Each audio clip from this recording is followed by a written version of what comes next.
Welcome to Hatman Strikes Back Daily Boxing News. Coming in a bit hot here on this mic. Let me turn it down slightly. All right. So we got a few boxing topics to talk about here, as well as the headline topic, which you can see. Before we get to them, I'd like to shout out everybody in the live chat.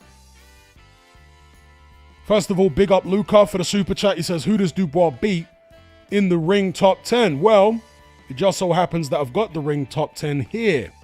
So let's have a look. He obviously doesn't beat Usyk. He's already lost to him twice.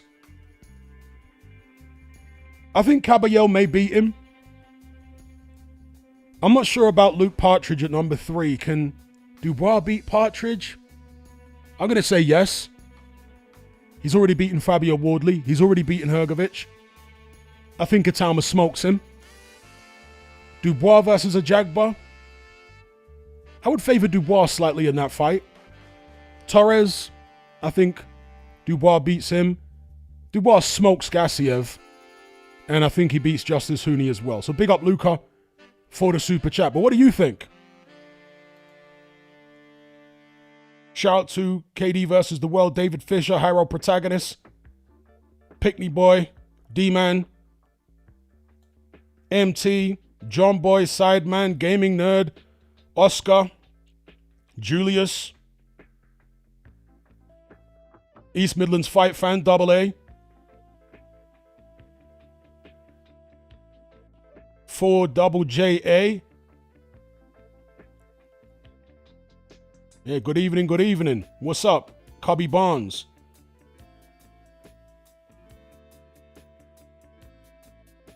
Lucas says, I've got Dubois beating everyone bar Itauma and Usyk.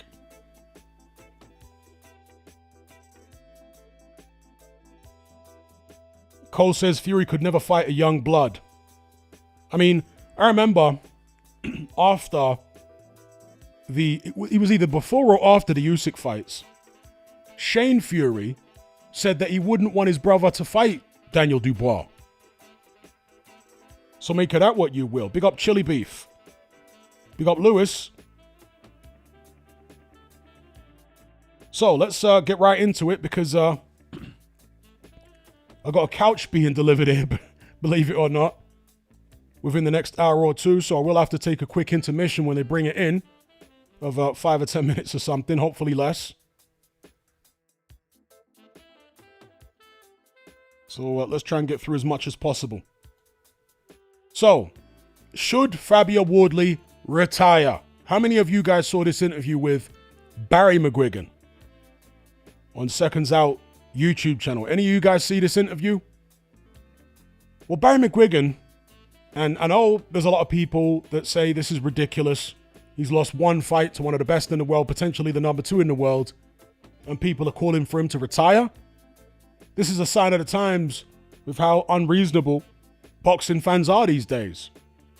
As soon as you lose your unbeaten record, people are calling for you to retire. Well, to be fair to Barry McGuigan, what he was saying is that in the case of Fabio Wardley, he takes too much punishment in his fights in general. And after the beating he took against Dubois, it would be dangerous to continue boxing at the highest levels because he's surely going to take more punishment again. He didn't have the amateur background necessary to develop the technique to avoid taking a lot of shots. He's been trading on his heart, his toughness, his tenacity, his power. And that's a dangerous game. So that's the angle that Barry McGuigan was coming from. He was saying that if he was Fabio Wardley, he'd never fight again. And Barry McGuigan really means it because he walked away from boxing at a pretty young age after the Steve Cruz fight. So that's his perspective. Now, my perspective is this. I understand where Barry McGuigan is coming from, but after all the blood, sweat, and tears that Fabio Wardley has endured, Just want to make sure you guys can hear me here. Looks like I'm having a few connection issues. So the stream is healthy, but in OBS it's... Okay, it's healthy now. All right, so after all the blood, sweat, and tears that Fabio Wardley has endured, after all he's been through, all the tough fights, all the training camps, all the playing catch-up, he finally ascends to the heavyweight title, does the unthinkable for a guy with no amateur fights. I'm sure he was paid relatively well for the Hooney fight, the Parker fight, but surely nowhere near as well as he would have been paid for the Dubois fight. So that's probably the first real big payday he's had. And so I would say, have at least one more big fight. I think that's what Fabio Wardley should do. Long rest, at least 6 to 8 months out the ring before he even thinks about stepping back in. And personally, I wouldn't advise Wardley to take the immediate rematch. I'm not saying he shouldn't leave the door open for the possibility of running it back with Dubois at some point in future, but I think he should go in a different direction. I think that Fabio Wardley should be targeting the winner or the loser of the Tyson Fury Anthony Joshua fight. I think that's what he should be doing. Take a long time out, because think about it. Fabio Wardley, in a losing effort against Dubois, gained even more fans than he started with because of the tenacity, the heart, the toughness, and the gameness, because he never stopped trying to win the fight. He literally went out swinging. That is very much admired by the public, by the fans. So he's good with the fans at this point. If Fabio Wardley comes back to fight somebody else, he's going to gain a lot of support. He's going to sell a lot of tickets. He's very good with the media. He's articulate, smiles. The British public like the way he comes across. If you just look at the comments on most Fabio Wardley videos, the public really like his personality. And so I think he should capitalize on that. Not with a Dubois rematch, but by fighting, if he can, the winner or the loser of the Anthony Joshua Tyson Fury fight. Have that fight, win or lose, assuming it's not a 2-fight deal, win or lose, sail off into the sunset after that with a huge bag of money. And I say that for similar reasons to Barry McGuigan. I don't think he can develop the technique necessary at this late stage of the game to keep himself out of harm's way. He's already taken a lot of punishment in his career up to this point, and he's only just had his first world title fight. Now that he's at proper world level, do you think he's going to be taking significantly less punishment if he remains at this level? I doubt it. We'll come on to some of his technique in just a second. Now, some of you guys might scoff at this, you might laugh at this, but I actually think it's not a bad shout when I think about it. Richard Dubois, the YouTube boxing community OG, did a video maybe a year or so ago where he was talking about potential new James Bonds, right? And believe it or not, he suggested Fabio Wardley as James Bond. Now, when he first said it, I was like, that's ridiculous. The first time I saw Fabio Wardley, to me, he looked like an extra from EastEnders. He looked like the new barman at the Queen Vic or something. I was like, no, man, come on. James Bond, give it a rest. But the more I've seen Fabio Wardley do interviews in the limelight, and the more I think about the type of Bond that Dubois was explaining Fabio Wardley could be, I was like, you know what? It kind of makes sense. Because Fabio Wardley is a mixed race guy.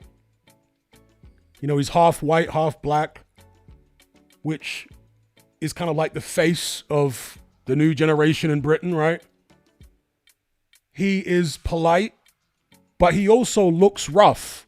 See, James Bond And I'm basically just relaying what Dubois said, his sales pitch. James Bond, although is supposed to be this gentlemanly character, he's also rough. He's a killer, right? And Fabio Wardley does have that kind of edge about him where he smiles and he's all very charming and nice and all that kind of thing. But his face tells the story of a man that's lived a bit, right? A man that's kind of rough. So I could see Fabio Wardley having a career in Hollywood. If not playing the next James Bond, then being some kind of action actor. I could see it. He's got the charisma for it. He's got, you know, the background and all that kind of business. I don't know whether he will be interested in acting. But yeah, I don't think that's a bad shout. I think because of the way he comes across and how articulate he is, there's definitely a career there outside of boxing for him in some type of media capacity. Eldon Joe says he is an action man. Someone says too tall for James Bond. Really? How tall is Sean Connery? 6'2", 6'3"? So, yeah. I think that this is a guy who has the potential to make a good career for himself away from boxing in a far more safe environment. So, yeah, I would say have maybe 2 more fights. Let's say a fight to come back and get the fans excited again against a lower level fighter, maybe a fringe contender, and then go in or try to go in with the winner or loser of the AJ Fury fight. Cash out, sail off into the sunset, have a career acting or in the media or doing something like that.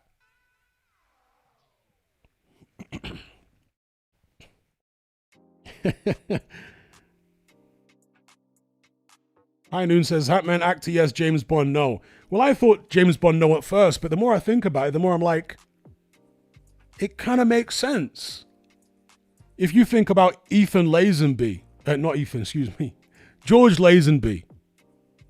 who was seen as like an underrated James Bond from whenever that was, in the 60s.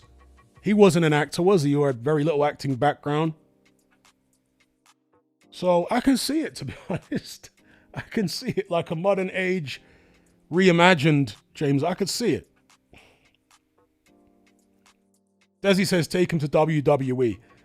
I don't know about that. He's a bit too classy for WWE. That's the way he comes across, you know? A bit too classy for that. WWE suits trashy characters better. And he's not really a trashy character.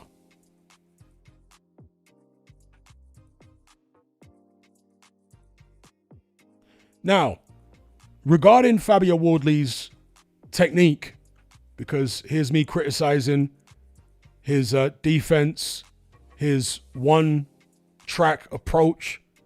Some people have said he's one note on his offense, just feinting with the left and then coming with a big overhand right. Now, one of the things about Fabio Wardley's approach to the Daniel Dubois fight was what people are saying is a lack of a jab. Don Charles, and you know, he would say this, right? In a recent interview, this one, he was saying something which I was already saying, which is that if Fabio Wardley really tries the jab with Dubois, he's going to come off second best. Particularly since he hasn't developed a jab. He hasn't learned the different ways to use the jab. It takes years and years and years to master it. If you're going to be a jab-heavy fighter, unless you're like an extremely fast learner with that particular punch, it's going to take many, many years to master it. A whole amateur career. I mean, Ray Mercer, for example, was a relatively late starter in boxing, but he was an Olympian. And in the early stages of his career, he really didn't have much of it. The jab was there, but it wasn't a central part of his game. It's not until he lost to Larry Holmes, which was a humiliation for Ray Mercer, that he went away and started developing his jab. Really spending time on developing that jab. Again, he fought in the Olympics. He was a gold medalist at heavyweight. He boxed as an amateur for the U.S. military. He's a military man. And as I say, it wasn't until later on in his professional career, long after he beat Tommy Morrison, that he developed this really, really good jab. And he developed it to such a point, by the time he fought Lennox Lewis, he was actually going jab for jab with Lennox. Now, it was a very small ring. They kind of conspired to make things a bit easier for Ray Mercer in that fight. But still, he was going jab for jab with Lennox Lewis, which forced Lewis to actually fight Ray Mercer up close. Now, against Daniel Dubois, you're going up against arguably the best jab, if not top 3 jab in the heavyweight division. A white-collar guy like Fabio Wardley, in most cases, is very unlikely to be able to match that kind of jab. They say that you can't hook with a hooker, but you can jab with a jabber, but there really should be a caveat next to that. Yeah, you can jab with a jabber if the quality of your jab is at least in the same ballpark as the guy you're trying to jab with. In the case of Fabio Wardley and Daniel Dubois, it's not. All right, it's not in the same ballpark. If Fabio Wardley, let's say in 12 months, 18 months' time, were to rematch Daniel Dubois, yes, he'd need to work on his own jab.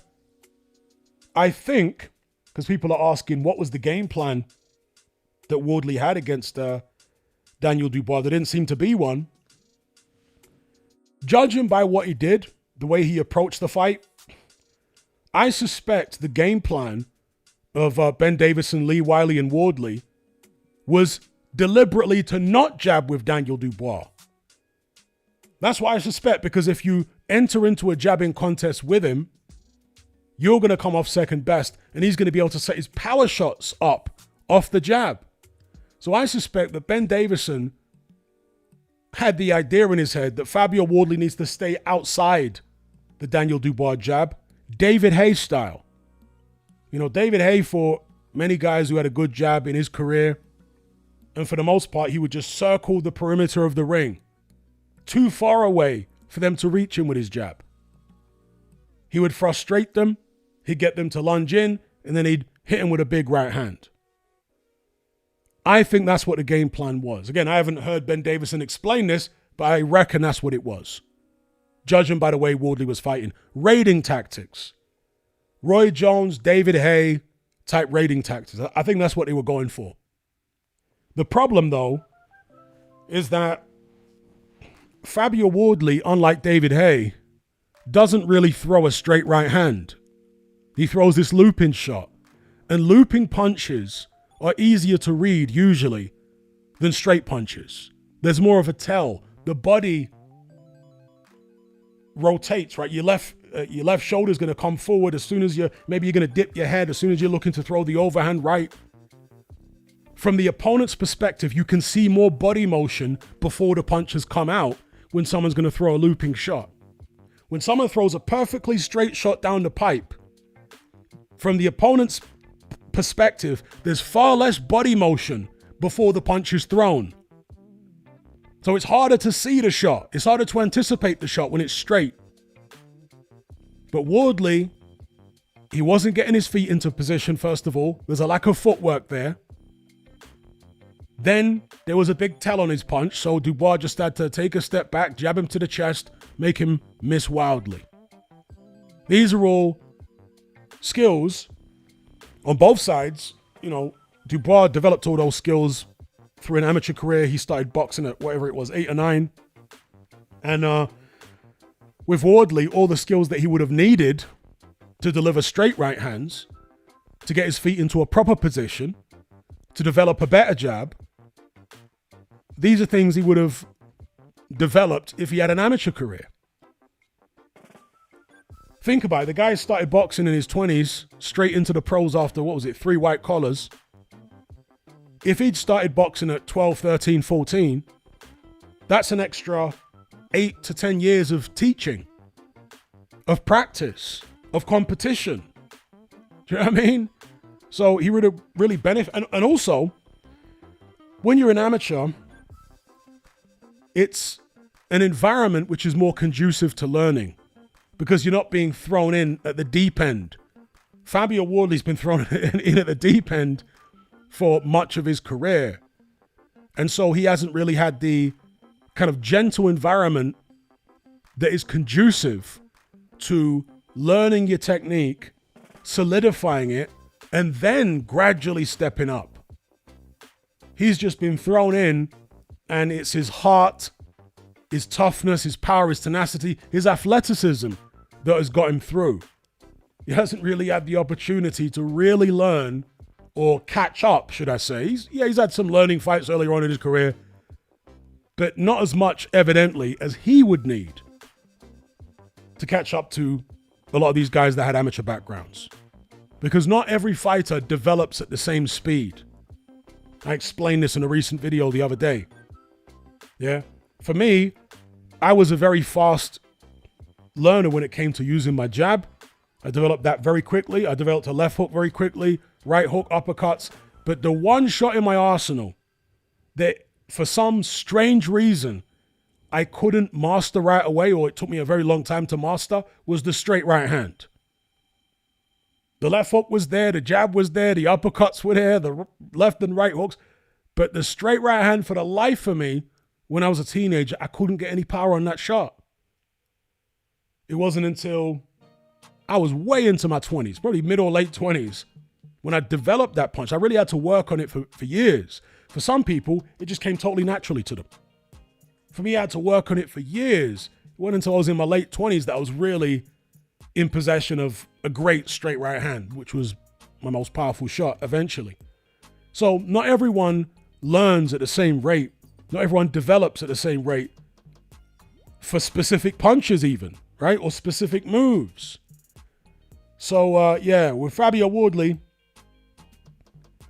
let's say he doesn't fight Dubois for another 12 or 18 months. People are saying he needs to trigger the rematch clause within a few weeks. That might be the case. I would advise him not to do it.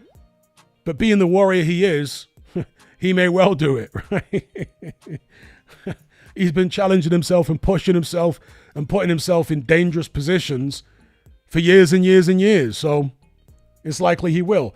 Shout out to George the Last Dragon for the super chat. He says, I don't think retirement is necessary yet, but a style change to not get hit too much. He's only 31, still time to improve and maybe capture a title. I mean, anything is possible, but the thing is, are the public going to accept maybe a year or two of lower level fights from Fabio Wardley to be able to do that type of learning? When you're in a high pressure situation and you've got a Daniel Dubois or some other top heavyweight coming at you, you tend not to be able to hold on to the new things that you've learned, right? Because it's high stress. You tend to revert back to type. In order to get those new techniques ingrained in you, you're going to need to be doing them at a lower level where you're not so stressed, where you can get comfortable, where it can become routine that you're doing things correctly from a technical perspective. Once that's ingrained in you, hardwired in you, then you can step up.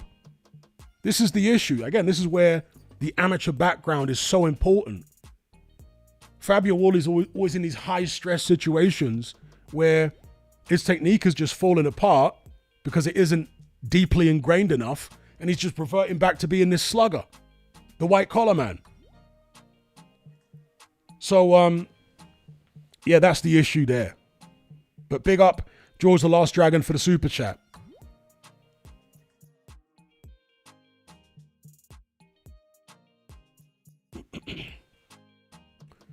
And, you know, Fabio Wardley, if he wants to try and develop his jab to the point that he can take a different approach against Daniel Dubois, I would advise him to go and watch the rematch between Evander Holyfield and Riddick Bowe. Because Riddick Bowe, like Daniel Dubois, had a fantastic ramrod jab. Big up Kieran Malcolm. Says, who are your top 3 jabbers in the heavyweight division? You mean right now?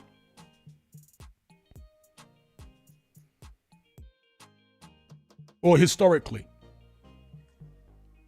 But yeah, I would advise Wardley to watch the Holyfield-Bowe rematch. Because Holyfield's jab was a different kind of jab to Bowe's, but he used it very effectively in their rematch.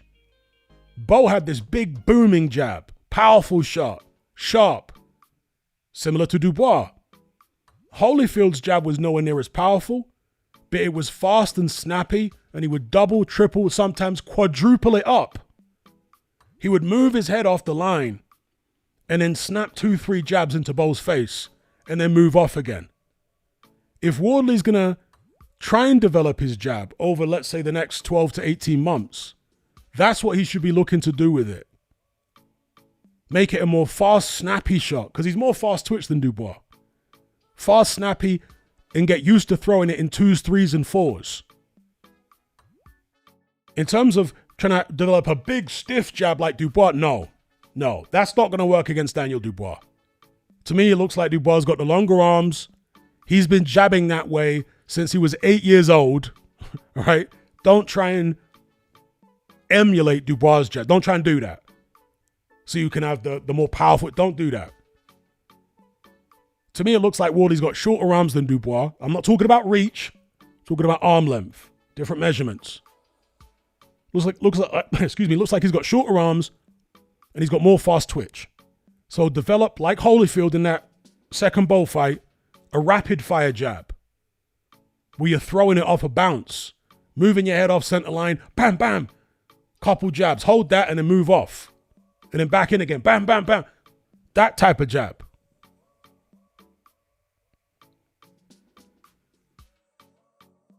Oh, right now, best 3 jabbers in the heavyweight division right now. A big up Matt Borgerson, by the way. I'm going to comment to your super chat just to answer Kieran Malcolm's question about the jabs. Let's get the heavyweight top 10 up right now. Or top 15 even. Let's have a look here. So Dubois is definitely in the top 3 jabbers in the division. I'm going to say Usyk is there too. His jab is very effective. And the third, I would say, maybe Tyson Fury, Luke Partridge. I'd say that might be the top 3 jabbers in the heavyweight division. Daniel Dubois, Alexander Usyk, and Luke Partridge. And they all have different kind of jabs. But yeah, I'd say that's the top 3. What do you think, though, Kieran Malcolm? Big up Matt Borgerson for the super chat. He says, I wish you made a video talking about the UK failing to transition fighters under heavyweight to the professional scene. What do you mean by that? Failing to transition heavyweight fighters to the professional scene? Most of them have transitioned fairly well, I think. I mean, Dubois transitioned pretty well. AJ transitioned pretty well.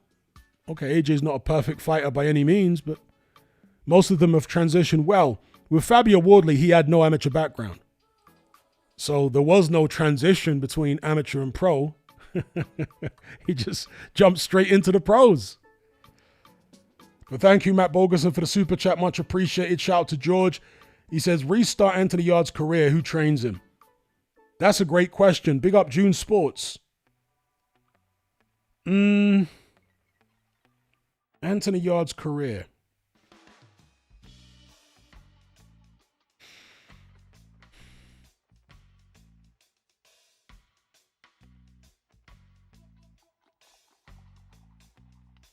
It's a toss-up for me between Adam Booth and Shane McGuigan. And you know what? I probably wouldn't have said this a few years ago, but I might even put Joe Gallagher in there. Because I like the work he's done with some of his fighters over the past couple of years. So I'd say one of those guys. Shout out to George for the super chat.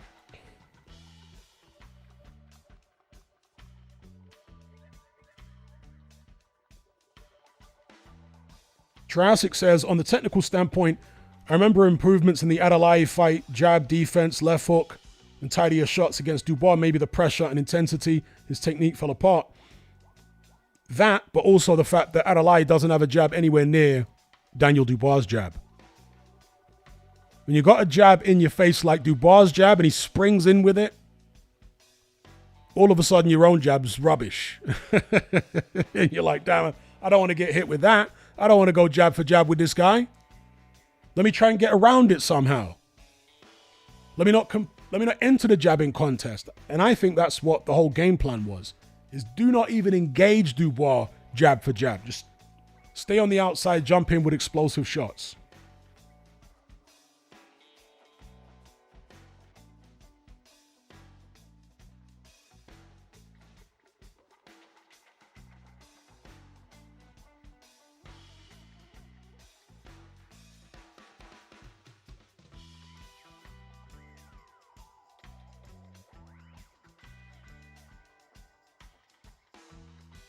Shout out to everyone in the live chat.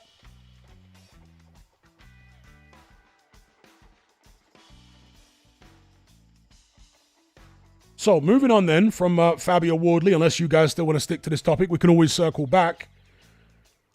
Moving on from Fabio Wardley and what he should do next, who he should fight.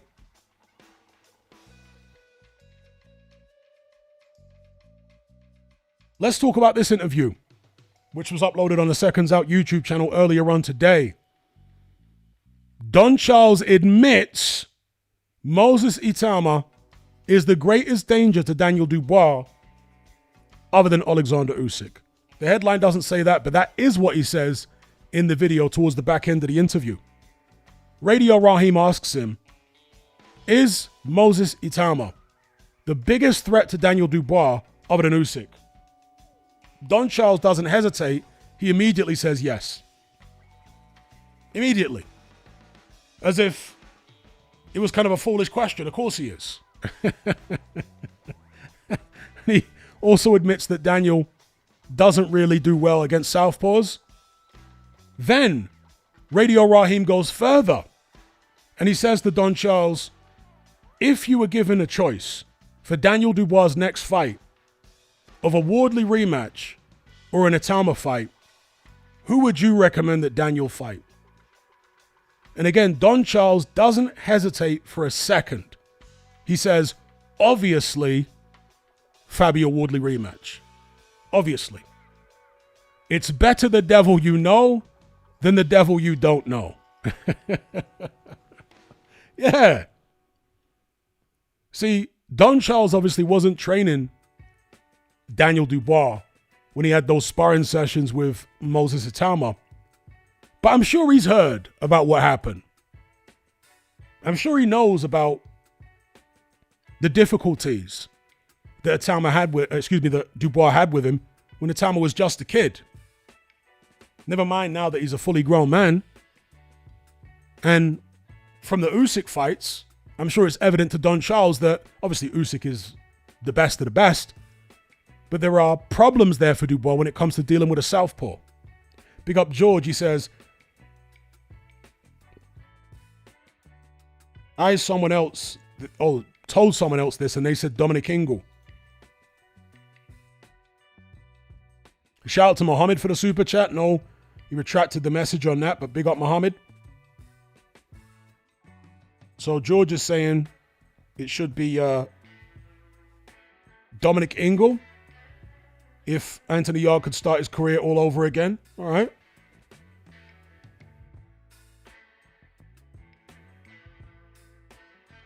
But yeah, with Alexander Usyk, there were some issues there for Dubois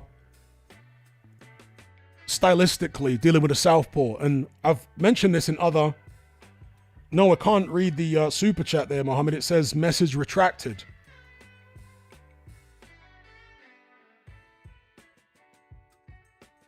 But yeah, with southpaws, they prefer an orthodox fighter to throw a looping right hand rather than a straight right hand. Because the southpaw's backhand, right, and their left shoulder is like the inverse of the orthodox's right shoulder. So all of a sudden, the backhands are further away from the opponent than the orthodox fighter is used to. The southpaw's used to it because most of his opponents are orthodox. But the orthodox guy's not used to it. All of a sudden, his backhand has to travel further. Well, what's the straightest path between 2 points? A straight what's the quickest path between 2 points? Straight path. If you're throwing looping shots, it's going to take a lot longer to get there, right? And Daniel Dubois doesn't have the fastest hand speed. So when he's gone up against a southpaw, he needs to be throwing perfectly straight right hands down the middle. Because of Daniel Dubois' biomechanics, he struggles, like I did, right? When I was a teenager, he struggles with the straight right hand. There's always a loop on it. It's always a bent arm shot. He's got big, broad shoulders. You can see the shot coming. If you're Alexander Usyk, that is. Not if you're Anthony Joshua. But a lot of fighters, they can see the shots coming. I think even Fabio Wardley was able to see most of Dubois' shots coming. They just didn't have the defense to stop them. You can see the shots because they're looping right hands. The southpaw killer is the straight right hand. Yeah? Because again, the distance between the backhand of the orthodox and the backhand of the southpaw, the rear shoulder, it's further away than it is with the orthodox fighter. And with the orthodox fighter, that front shoulder is where the chin rests. So for an orthodox guy, the right hand to reach the chin of another orthodox person, it's a shorter distance than when you're dealing with a southpaw. So always better to throw the straight shot, or usually better to throw the straight right hand on the pipe if you're dealing with a southpaw. Dubois doesn't have that, okay? On top of that, Dubois is very jab heavy, as we've already discussed. And with southpaws, the lead hands clash. You're trying to get your jab off, the southpaw's right jab is in the way. And southpaws will often paw with the right hand. They'll slap down the orthodox guy's jab and all that kind of stuff. The jabs can cancel each other out. But again, the southpaw's used to that. Itauma himself often paws with the right hand. Sometimes he'll stick the right jab out sharp, but other times he'll paw with it. Then he'll come with a right hook, right? And he's naturally right-handed, by the way, Itauma.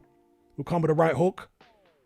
So for a guy like Dubois, that's going to be very difficult to deal with. And again, anyone who hasn't seen the video I uploaded earlier on today, Shane McGuigan yesterday did an interview and he revealed a lot more about what happened back in the days between Itauma and Dubois in sparring.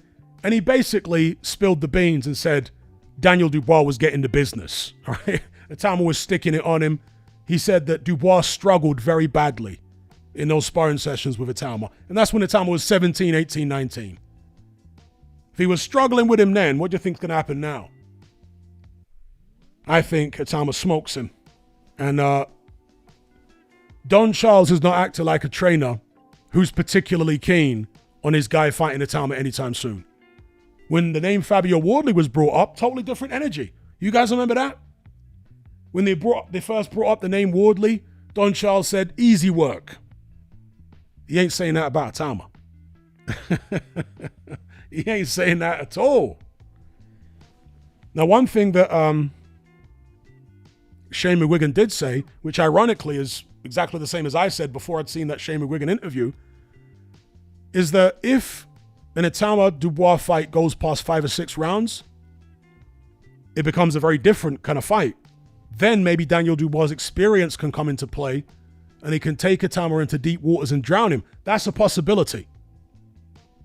But personally, I don't think, and neither does Shane McGuigan, that Dubois gets outside, gets past the first 5 or 6. I don't see it. I think he gets blitzed. So yeah, check out this Don Charles interview if you haven't seen it. Interesting. He says if he was given the choice of having his guy rematch Wardley or fight Itauma next, he would definitely pick a rematch with Wardley because it's better the devil you know than the devil you don't know. Those are his words.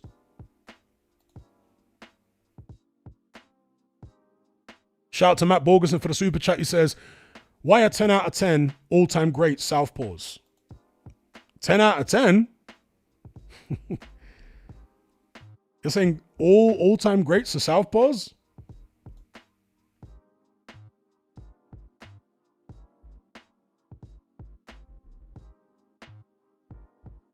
NDO Media says, Hatman, don't you think sparring is different to professional fight, though? And Triple D has fought on the big stage previously. Yeah, of course. Sparring is different to a professional fight. But Itauma was 17. And Dubois was a professional fighting at world level already by then. If you're a 23, 24-year-old world level heavyweight and a 17-year-old, imagine how most 17-year-olds would feel going in there to spar Daniel Dubois in the gym, a world level heavyweight. You're 17. You're going to be bricking it. Do you know what I mean? You're going to be shook to bits. You're going to hope it's just a little move around. Itauma is so audacious. Have a look at Itauma's fights in the European Championships and in the World Championships. He was fighting in an audacious fashion. Ridiculous confidence levels. Hands down, taunting his opponents, hitting him with combinations, stopping him. Okay? The confidence that Itauma has because of his precocious ability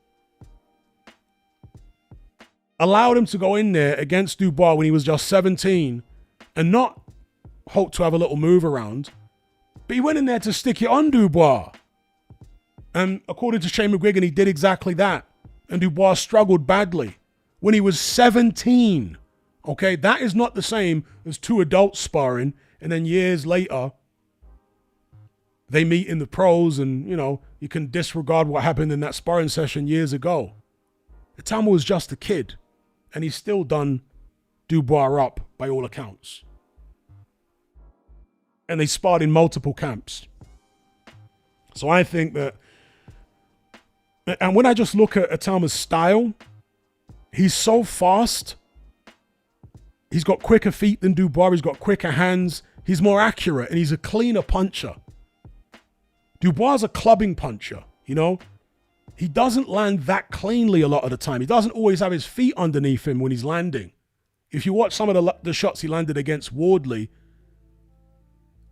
sometimes he'd be leaning over his front foot trying to reach Wardley with the punch. And I think that's part of the reason that Wardley was able to take the shot so well. Because Dubois wasn't really connecting on that perfect biting point on Wardley's chin. He was often reaching over his front foot with the punches, and Wardley was anticipating them and riding a lot of the shots. Yeah, sometimes he got caught clean, but a lot of the time, if you watch it back, Wardley was, rolling with the shots. And that's partly because of the fact that Dubois throws looping right hands, and they're not that sharp. Dubois got a sharp jab, but his power shots are not that sharp. They're kind of clubbing shots, right? Itauma is a very crisp, fast, accurate, explosive punch. He's like the opposite in terms of the types of punches he throws to Dubois. Where Dubois is kind of clubbing and scuffing shots, Itauma is crisp, accurate, explosive, and pinpoint. You know? When I just think about those two styles clashing, I just think Itauma is going to land so many clean shots on Dubois in the early going. I don't see Dubois getting through it. I don't see it. I think he'll be overwhelmed by, the speed that the shots are coming in at. And as Shane McGuigan said in the interview he did yesterday, Itauma can hit you from any range. It's not like with Wardley, where at long range he had that big right hand over the top, which Dubois easily adjusted to. With Itauma, he can hit you on the inside, on the outside. He can negate Dubois' jab just by putting his right hand out there, slapping it down. Throwing hooks off the jab. Right hooks, which blindside an orthodox opponent. Backhands. We'll see, right? I could be wrong, but I just think Itauma's going to light him up like a Christmas tree. And I think Team Dubois know it. They'd rather go in a different direction.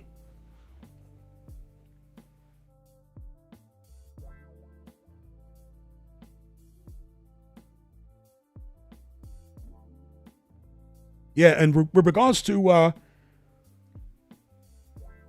Dubois quitting again, I think he will quit again. I think a lot of people haven't really cottoned on to why he quit in the first place.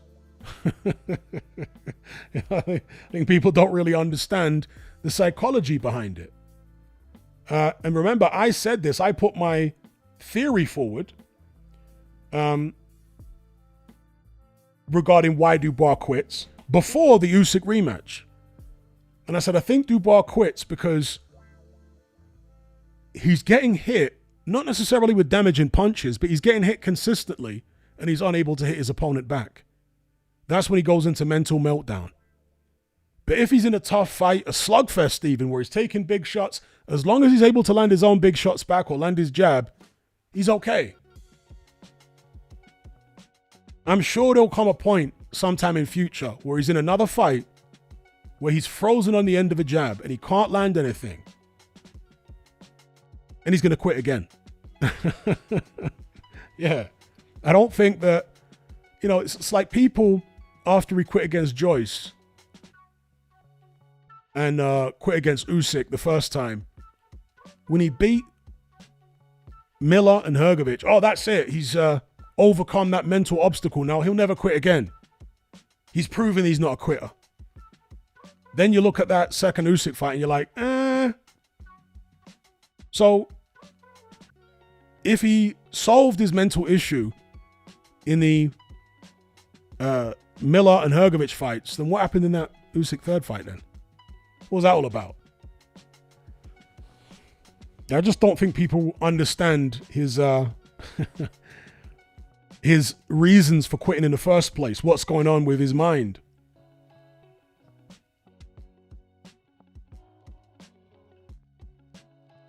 Shout out to James Clifford for the super chat. He says, have to work this evening. Have a great live, guys. I will catch up on a replay.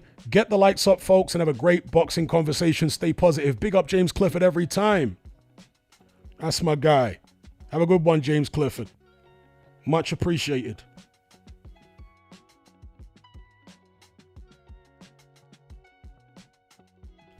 WizKid says, Ben Davison, Lee Wiley, and Rob will not know what to say to Itauma the day he is in a tough and difficult fight. They don't have the experience and expertise in these scenarios. I disagree. Now, I'm not saying that Davison, Wiley, etc. are the perfect training team for Itauma. That remains to be seen. But they are experienced. Ben Davison has worked with, among other people, Tyson Fury, Billy Joe Saunders, and Lee Wood. The work he's done with Lee Wood has been excellent. Lee Wood's had to come through all sorts of crises and what have you, and he's had Ben Davison in the corner. Remember that first fight with Michael Conlan? The fights with Space Raider? Yeah, I still call him Space Raider. So, no, I think that, see, the problem is, whenever fighters lose, there is a tendency to look for someone to blame. It's easy to blame the trainer. Sometimes the fighter doesn't have the ability to do what the trainer wants them to do. And I guess that's an aspect of being a good trainer, is not trying to get your fighter to do things they can't do. To develop a style and a strategy which they're capable of actually pulling off. In Moses Itauma,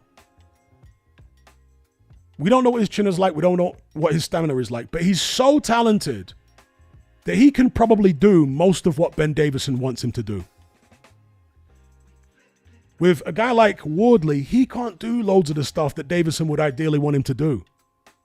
Doesn't have the technical ability. But with Itauma, he does have the ability. If Davison is telling him to make a particular adjustment, Itauma can do it. So it's often about whether the fighter suits the trainer rather than whether the trainer's good or he's rubbish.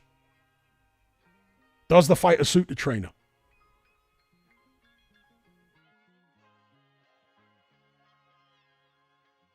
Evil Uncle Phil says, no, Davison is overrated.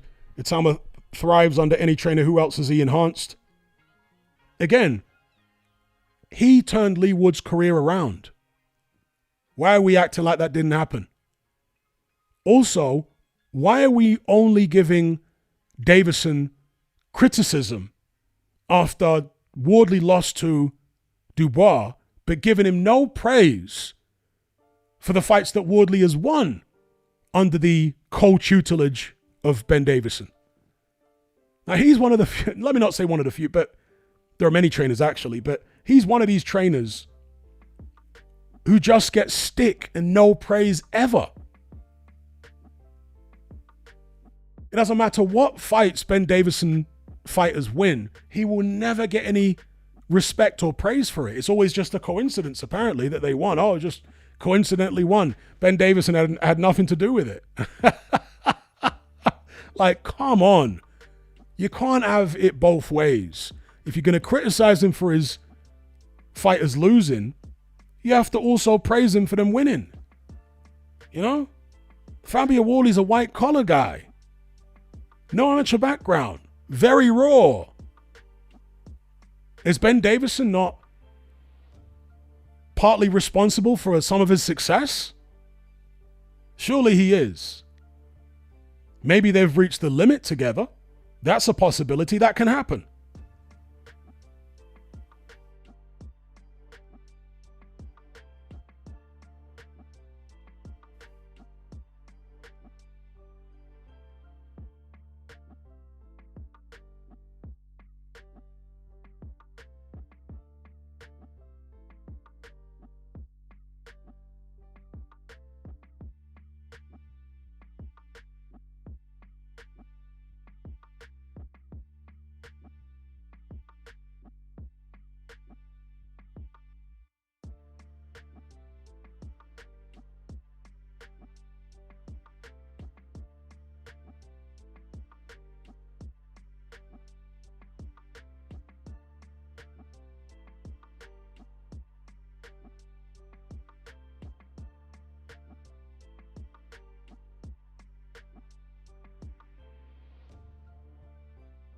Yeah, I totally disagree with the narrative that Ben Davison's rubbish and he deserves no credit. I mean, come on, man.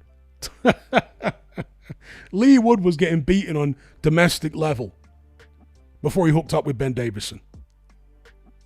But oh no, all the success he had after that is just pure coincidence. Ben Davison had nothing to do with it. Pure coincidence. Like, come on. Come on. I know it's the fashionable thing to do, to bash him. But when I look at it objectively, I just can't agree. I can't agree.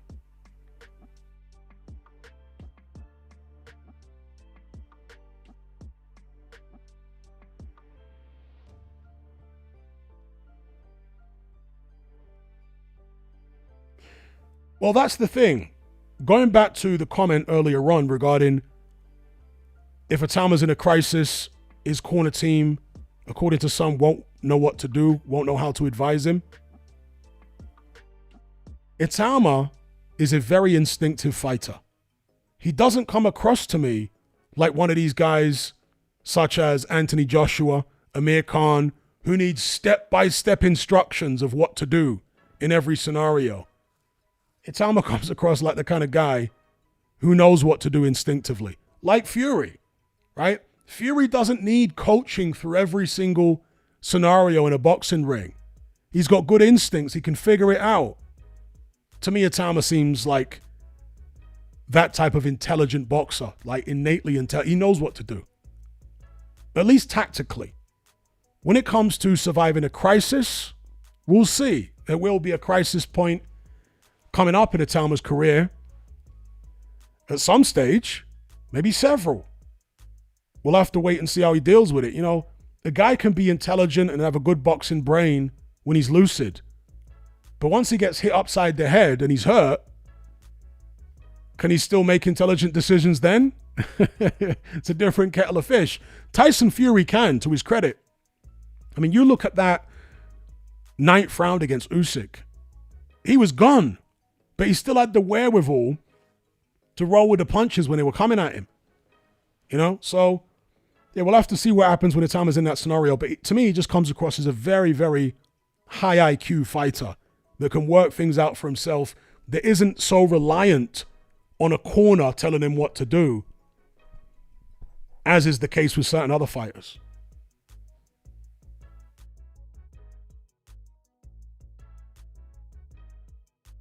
President Bruss says, big up Hatman, do you notice that slip up in the Hearn IFL interview? He wants to retire next year. No, I didn't notice that. That's interesting. He wants to retire next year.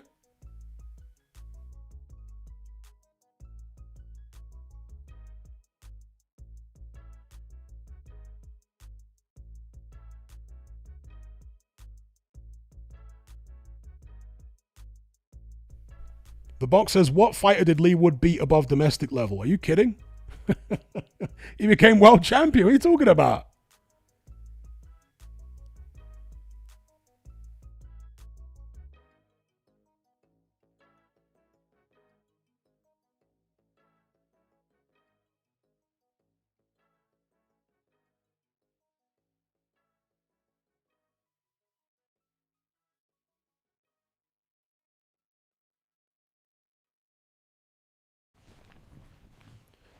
Yeah, as far as Itauma being the next coming, well, it depends what people mean by that.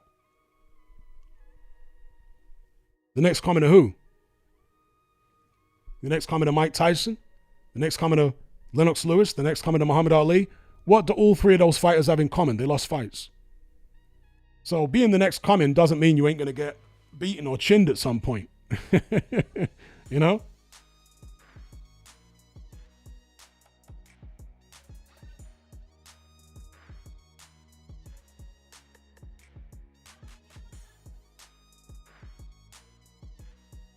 All right, so let's move on from Fabio Wardley, Don Charles, Ben Davison, who I think gets a very, very harsh rap. Let's move on to Derek Chisora. He has made it official. I mean, kind of hinted at this even in the immediate aftermath of the first fight, but he has made it official. He wants the rematch with Deontay Wilder. You can see here, he said, yeah, I want the rematch. The wife has given me the green light, so I'll be doing the rematch. Chisora is keen, Wilder is keen because he was upset with the result. Yes, he might have won, but he was upset with the result, so we're going to run it back, and that is via Sky Sports. Chisora said, I haven't confirmed it yet. I have a couple of meetings tomorrow, and we'll see how that goes. Now, this, of course, flies in the face of the ridiculous narrative that Wilder fanboys have been pushing. That it was a one-sided fight with Derek Chisora. He totally destroyed him. He could have knocked him out anytime he wanted, but no, out of the goodness of his heart, because he's such a compassionate Samaritan of a man, Deontay Wilder, he carried Derek so that he could live for his family. People actually believe such ridiculous nonsense. All right? Deontay Wilder tried everything to knock Derek Chisora out. At no point was he trying to hold back out of compassion. What a load of rubbish, right? He tried to knock him out. And if what Derek Chisora is saying is true here about Wilder not being happy with the result, you can only imagine that he means he's not happy that he didn't get the knockout.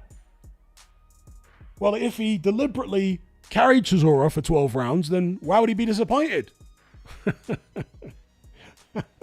Yeah, disappointed he didn't get the knockout against a career heaviest, washed up Derek Chisora. Wilder's washed up himself, of course. But again, the Wilder fanboys are pushing an insanely ridiculous narrative. The reality of the fight is that Derek Chisora outlanded Deontay Wilder. Fact. He outlanded him in most of the rounds, and he outlanded him overall in the fight. Fact. It's just that Deontay Wilder landed the better quality shots. That I will agree with, and that is why he got the nod on a split decision on the cards.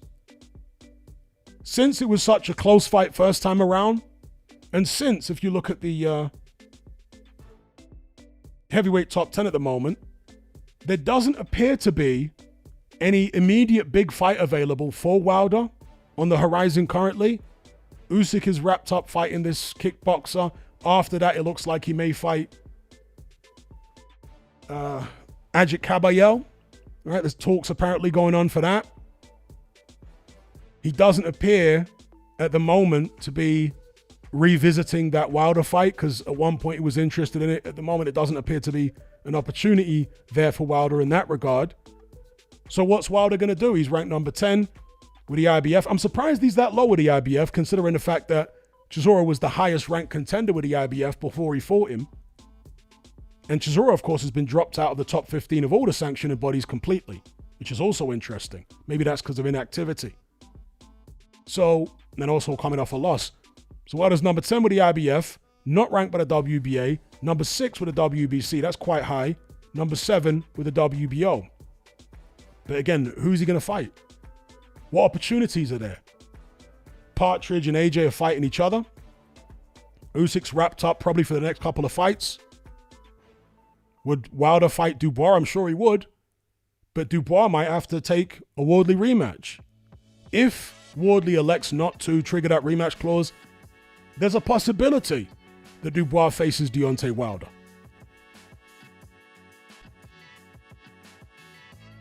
That fight is possible. All right, 1 second, folks.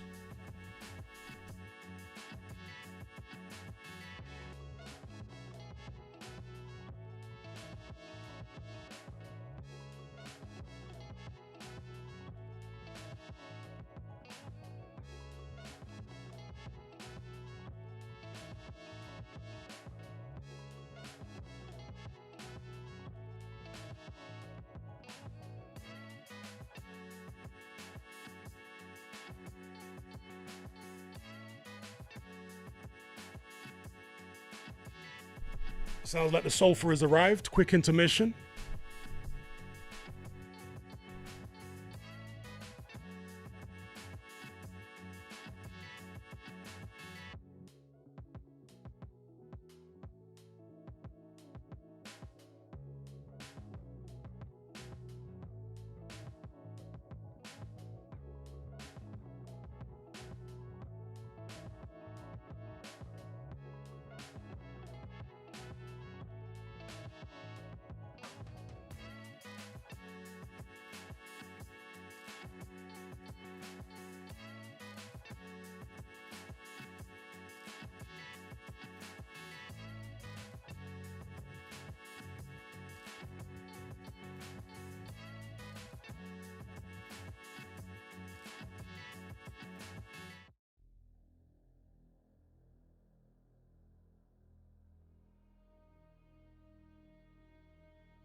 All right, sofa delivered. We're back.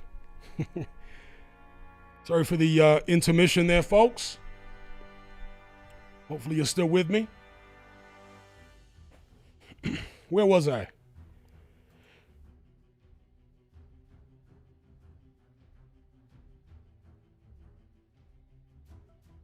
Okay, so Matt Bulgerson, big up for the super chat. He says, Chisora needs to go. CTE is getting sad, man.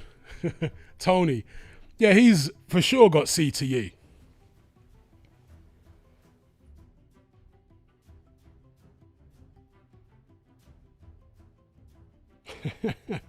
Free Coffee Guy says, girlfriend brought home a cat last week. Are you a cat guy, Hatman? Definitely not a cat guy. I'm not really a pet guy. Full stop. But if I had to choose between cats and dogs, it's dogs all day. Cats are useless.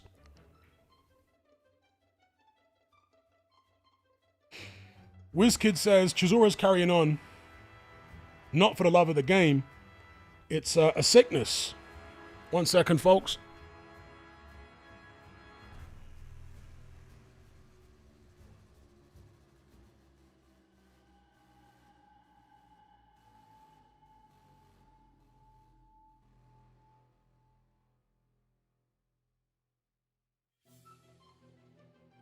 Yeah, well, an addiction is the love of the game, isn't it?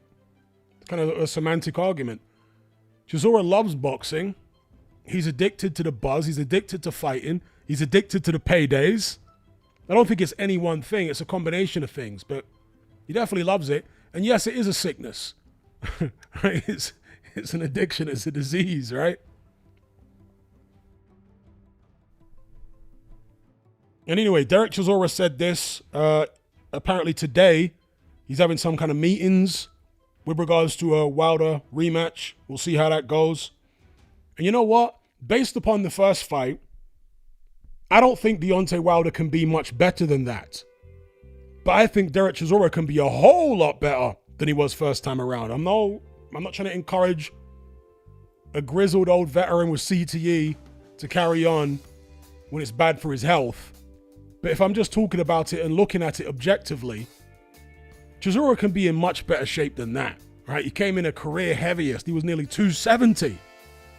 Wilder came in great physical condition. His cardio was on point. I was impressed by the fact that he took all those body shots from Chisora with apparently no effect. So, yeah, Deontay's fitness, his conditioning was on point. Chisora's was terrible. I don't know why, but it was.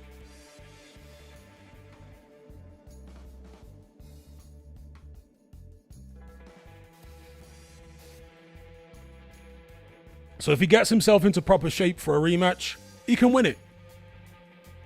I'm not saying he necessarily will win it, but he can win it. It's not beyond the realms of possibility at all. He had enough success in the first fight to, in my head, conceivably win the rematch. And he's good enough at anticipating Wilder's right hand. You know, where was Wilder's one-punch power? This is a totally washed-up Derek Chisora who's been knocked out cold a couple times in the past, particularly in the Dillian Whyte fight. That was undisputed. He was out cold. Against David Haye, you can kind of say, well, he was knocked out, but not really out cold. He's been knocked out badly a couple times in the past. That's my point. So where was Wilder's legendary knockout power against Chisora? Where was it? He scored one legit knockdown. The second knockdown wasn't legit. The first knockdown was. But that wasn't off like one big Wilder right hand. It was off a series of scrappy right hands when Chisora was already tired. And like Wilder clubbed him with like 5 or 6 right hands and like bludgeoned him through the ropes. That's not how Wilder used to score knockdowns. It used to be big, clean, 1 or 2, maximum 3 right hands and somebody's on the canvas. Where's that gone? So, Derek Chisora did a good job anticipating Wilder's right hand, getting underneath most of them, and that was at 270 pounds. If he comes in closer to 250, he'll do a better job still, getting underneath those right hands, working the body, getting his feet into position more quickly to deliver right hands at the biting point this time, not at the end of the shot, so they have a greater effect on Wilder. Look, I wouldn't encourage either of them to carry on if we're going to put their health first. But since they are deciding to carry on, it's better they fight each other than fight one of these young guns out here. That's when they could really get damaged.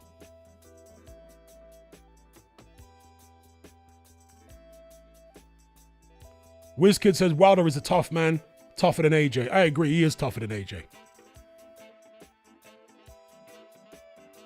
I think he's tougher mentally, and I think he's tougher physically.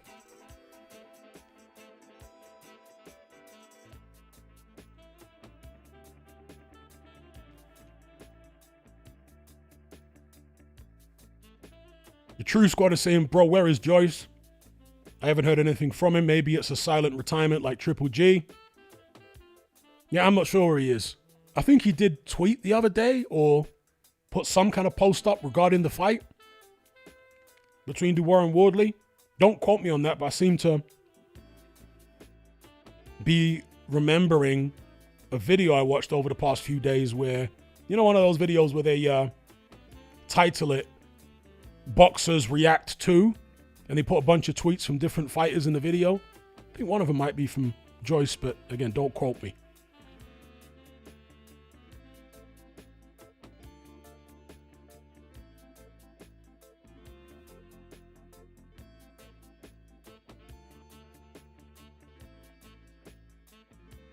You know, this notion that Derek Chisora is getting permission from his wife to fight on is what you call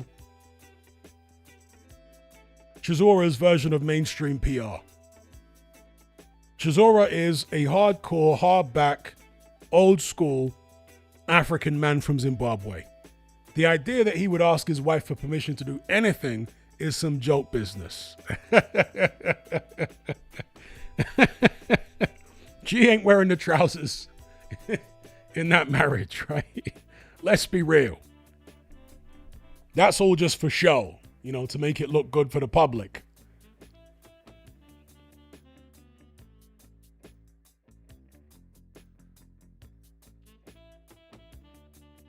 We got Fernie G. Does a rematch with Joyce and Zhang go differently than the first? It's hard to say because both of the guys have been out for so long. Zhang ain't fought since he lost to Caballero. Joyce ain't fought since he lost to Hrgovic, right? Was the Chisora his most recent fight or Hrgovic? I think it was Hrgovic.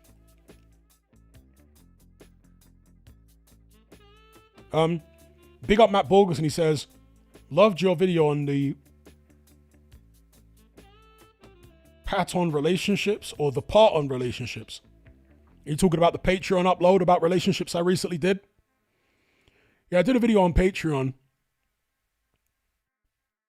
a few days ago. And the title of the video was Black Dating. It's worse than you think. And in the comments, there was a bunch of guys of other races saying, hey, white dating ain't much better, mate.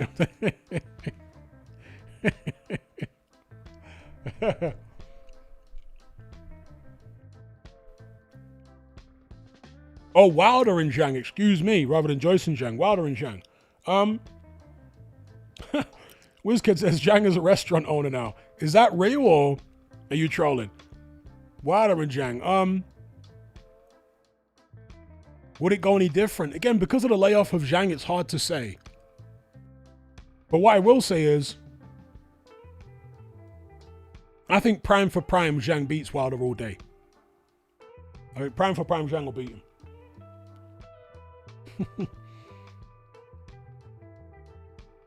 Zhang, a restaurant owner now.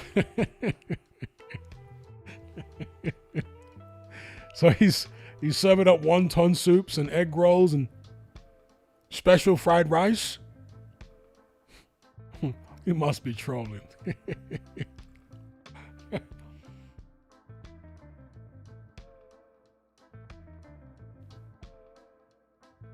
Chicken chow mein.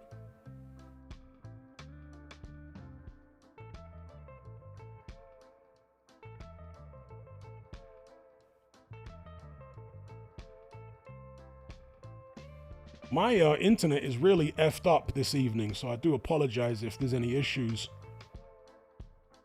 with the stream. I could switch over to a different internet connection. I do have options here.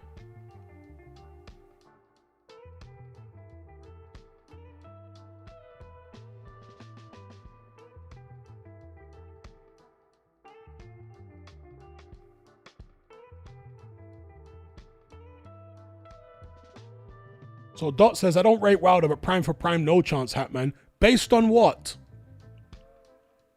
What makes you think Wilder is so good? What's he ever done to make you say that Zhang's got no chance against the prime Wilder? What has he ever done? He went 12 rounds with Berman-Stavern the first time. He was getting outboxed by Spilka for 9 rounds until he finally caught him. What has Wilder ever done to make you say that Zhang's got no chance against the prime version? I mean, Zhang was what, in his late 30s when he knocked Wilder out? Or early 40s? No, I'm saying prime for prime, Zhang knocks Wilder out. I think he beats any version of Wilder. Wilder's whole shtick was mostly hype and marketing. Who did the guy ever beat? What did he ever do?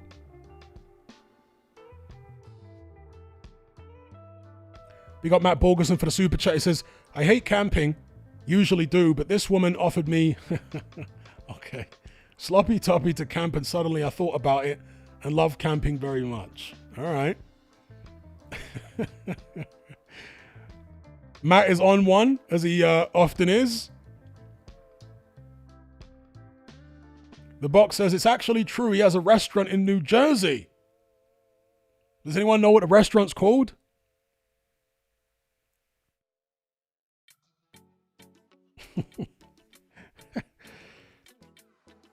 The Big Walk?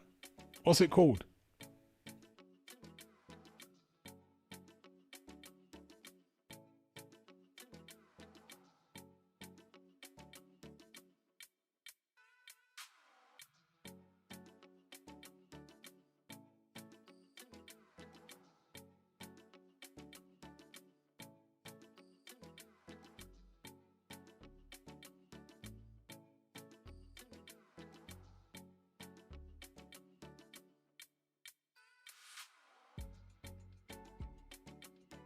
All right, anyway, let's move on from Derek Chisora and the potential Wilder rematch.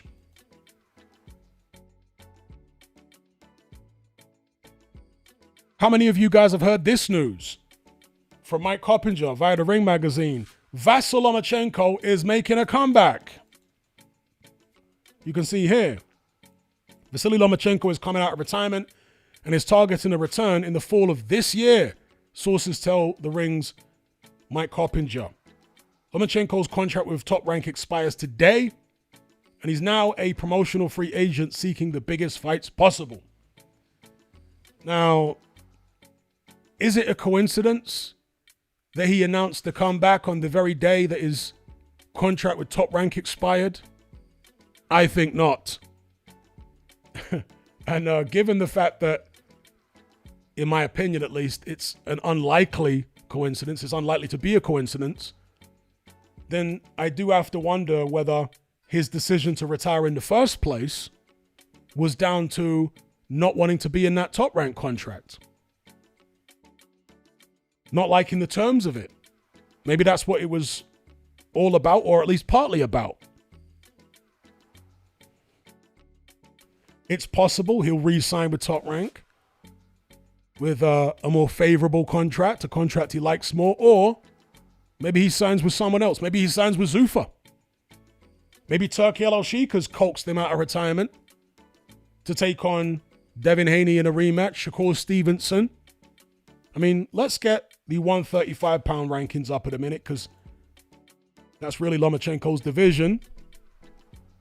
But it remains to be seen whether he would drop back down there. Maybe he'd go to 140. We'll look at 140 in a second. So at 135, you got Muratalla, Gervonta Davis. I mean, why haven't they stripped him? Herrera and Abdullah Mason. As far as contenders, there's the likes of Floyd Schofield. Yeah, his dad's weird, but I think Schofield's got some potential. Very weird dad, though. William Zapita's still there. Joe Cordina.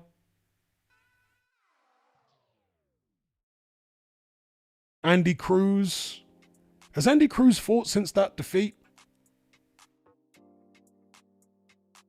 Has he had a comeback fight, Andy Cruz?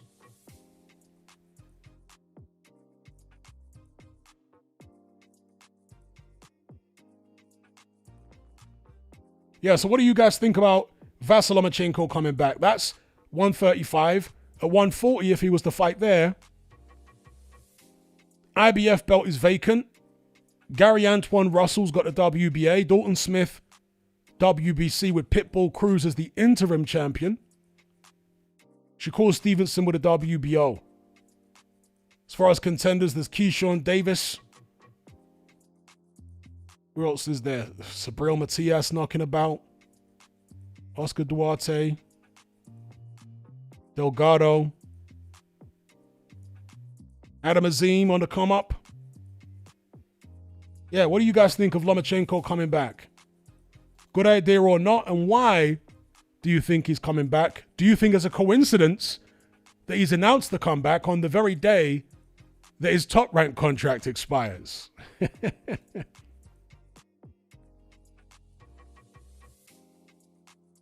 We got Matt Borges and he says, Haney Loma 2 on Zuffa.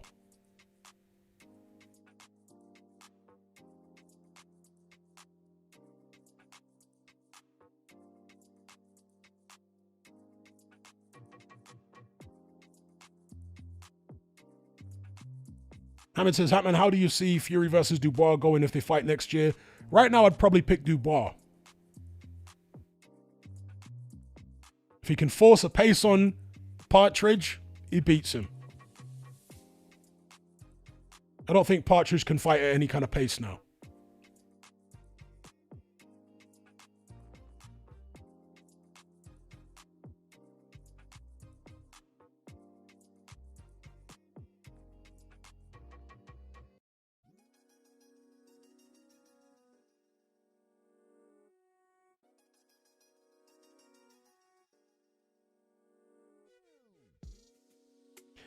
Trolls are bad says, I didn't expect him to come back. Me neither. Big up Matt Borges and he says, you see Dalton ducked Puello, he'd lose that one. Did he duck him? He's injured, right? Dalton Smith. That's the official line.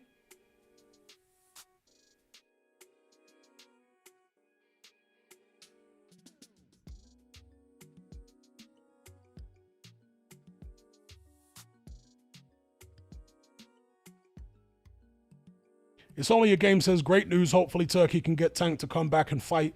I'd love to see that. Loma played Top Rank.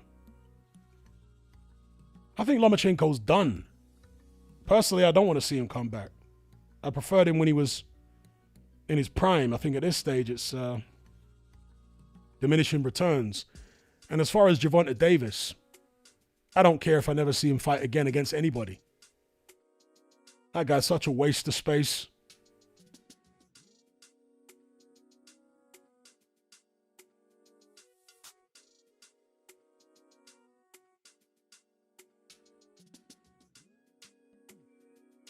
Amon says Partridge will be hugging Dubois the whole fight. But is he strong enough to wrap Dubois up? I don't think so. He was struggling to wrap up Makhmudov. I suspect Dubois is stronger than Makhmudov. I don't think Partridge would really successfully be able to wrap Dubois up.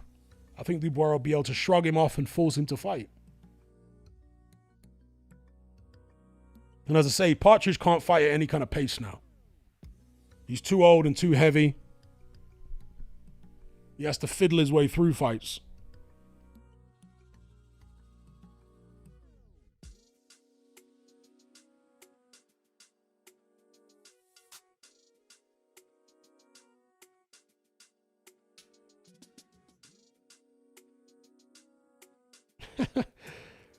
Joey says Dubois has Mong strength.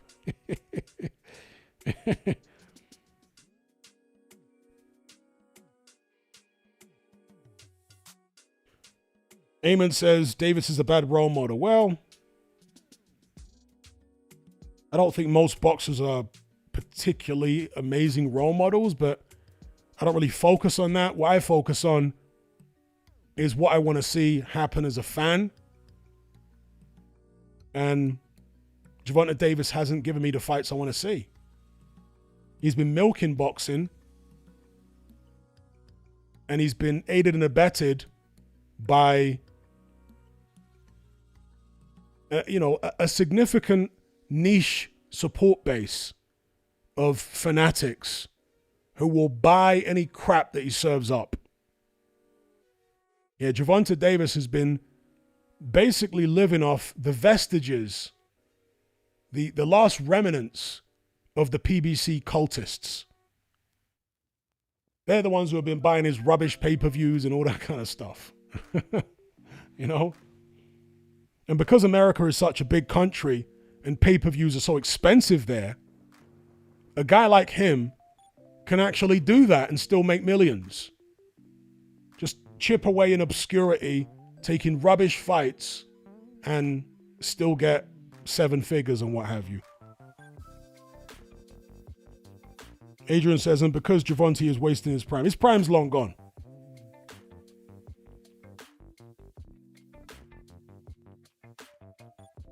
I agree with Matt Borgerson. Lomachenko's going to look sharp.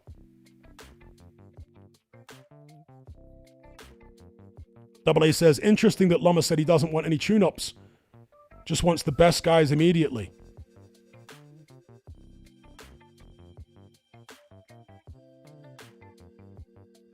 Maybe it's all about the money, Maybe there's some money issues. At the end of the day, his country's had a lot of problems since he retired.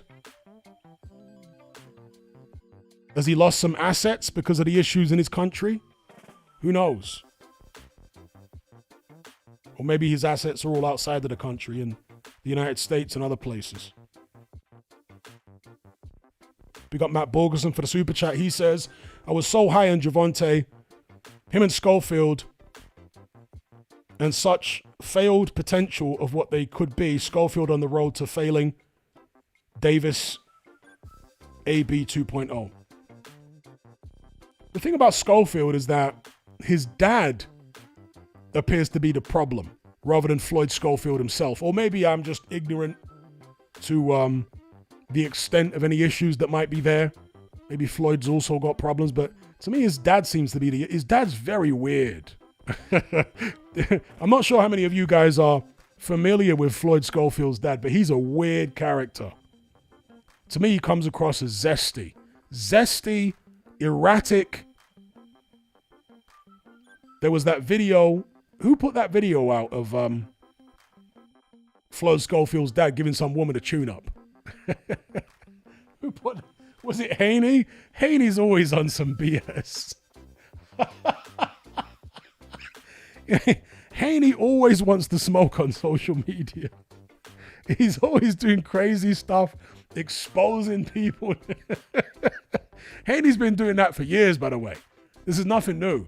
You go all the way back to before Haney became world champion. He was exposing all kind of people on social media with crazy posts. So he put some video out. First of all, he put a tweet out making claims about Schofield Sr. regarding his son's finances. and then he put some video out of Schofield Sr. giving a woman a tune-up.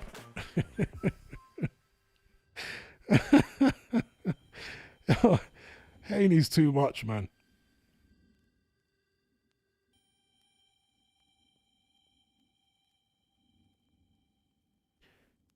Matt Borgerson says, Schofield stops Davis. Hot take. Yeah, I would be surprised if he stopped Gervonta. Gervonta Davis is very tough. I'd be surprised if Schofield stopped him, but Davis doesn't even like boxing. I don't know what he does like. Being a hood rat, drama outside the ring and nonsense. What does this guy actually like? I've got no idea. Twerking in videos on social media? Like, what does he live for, this guy? He doesn't appear to have any kind of real direction or mission in life. Gervonta Davis just seems like a waste of space. But yeah, he's still tough. When he gets in that ring, he's got them hands. He knows how to look after himself. Anything can happen, but I'd be surprised if Schofield stopped him.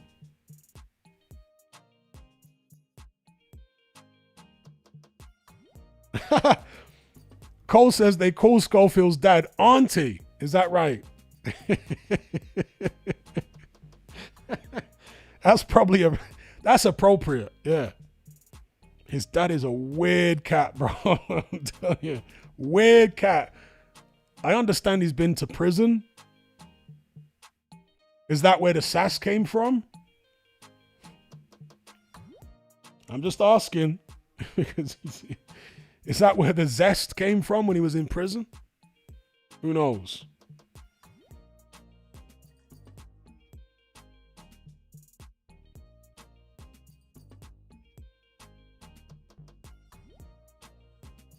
Okay, and finally, the last topic that I had lined up here to talk about. This weekend, Filip Hrgovic has his little stay busy fight against Dave Allen in Doncaster at some stadium. Is that the Doncaster Rovers football ground? What can you really say about this? As it's a tune-up for Filip Hrgovic. That's it. They can try and dress it up and say this, that, and the other. It's a tune-up fight, a stay-busy fight for Filip Hrgovic.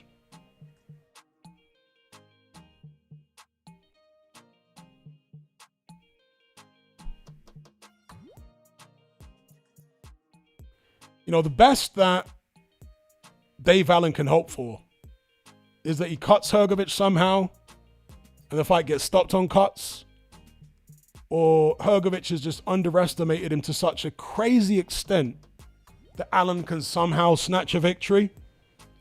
And to be fair, Hrgovic, he's such an alpha male. He's so naturally confident. Personality types like his are the ones that become habitually overconfident. That's the kind of personality that Hrgovic has. He's just such a natural alpha male that the problem with him is never underconfidence. It's always overconfidence. He always overestimates himself. And because of that, he can sometimes not prepare like he should, not strategize the way he should in fights, you know?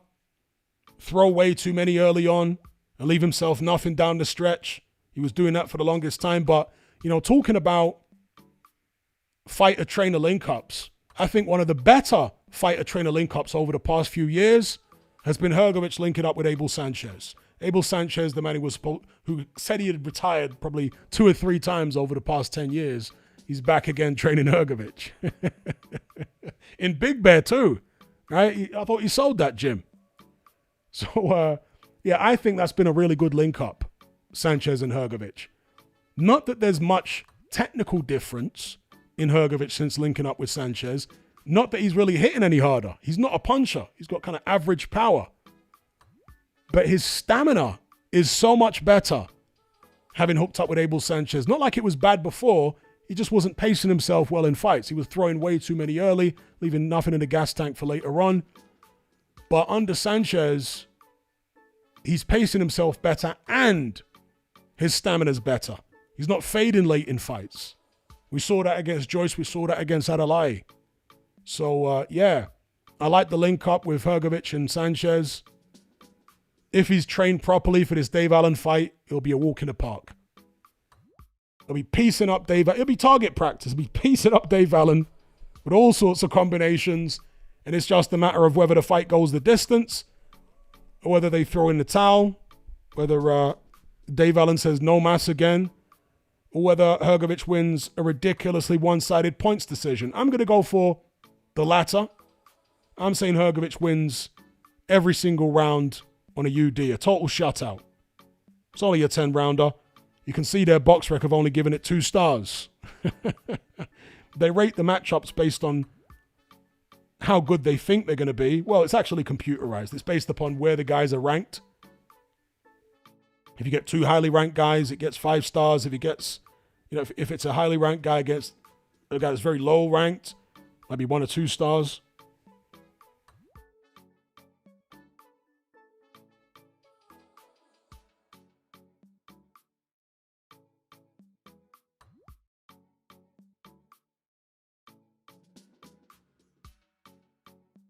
Tom says, did you see Don Charles say he was 100% Dave Allen will win? Well, to be fair, Richard Riakporhe is also picking Dave Allen to win. Richard Riakporhe seems to be convinced too. Has he been talking to Don Charles?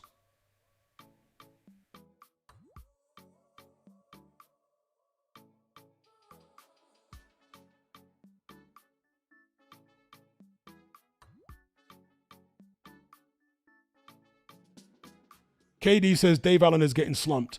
That I don't see. Dave Allen's got one of the best chins in boxing, and Hrgovic is not a puncher. So I don't see Dave Allen getting slumped.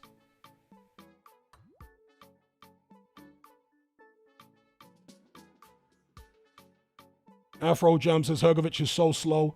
He's not that slow. He's certainly not. He's got kind of average speed for a heavyweight. He's not crazy. He's not like Joe Joyce. Joe Joyce is so slow. Hrgovic is a lot faster than Joyce. I'd say he's faster than Dubois too. Dubois not quick. His jab can be quite quick at times. His foot speed is decent, like surprisingly quick. But his hands, Dubois' hands are not that quick. Hrgovic's hands are quicker than Dubois' hands. I think we saw that when they fought. His hands are quicker than Dubois' hands. Hrgovic is not crazy slow or anything like that. He's just kind of in the middle.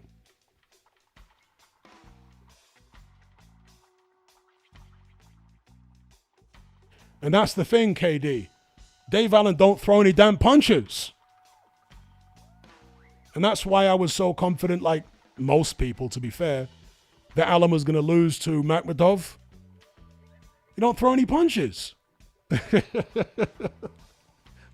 In order to win fights, unless you're in there against absolute puddings, you're going to have to throw some punches. And Dave Allen just don't throw anything, bro. He's got a mental block of being in sparring partner mode or something. On top of that, his biomechanics aren't really conducive to a high punch output. Afro Jam says, I'm talking about him as a person. Hrgovic is a person? Okay. Yeah, Hrgovic as a person is just an extremely self-assured individual who he does come across, kind of arrogant but funny with it.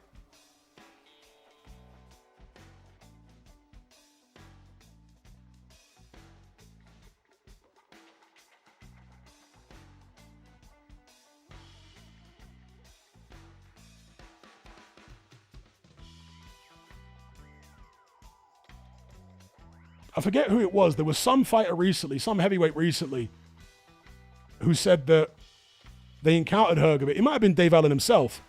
And he said Hrgovic comes across as a bit of a prick. But he said in a funny way. Yeah, I think it was Dave Allen. He compared Hrgovic to a jock. Like a high school jock.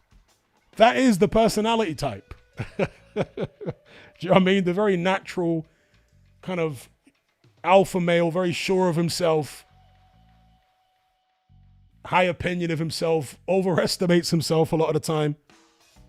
It's a double-edged sword because the kind of confidence Hrgovic has can take you very far in life, but you can't allow yourself to get overconfident. That's the other side of the sword. That's the other edge where it can work against you. But generally in life, overconfidence is better than underconfidence.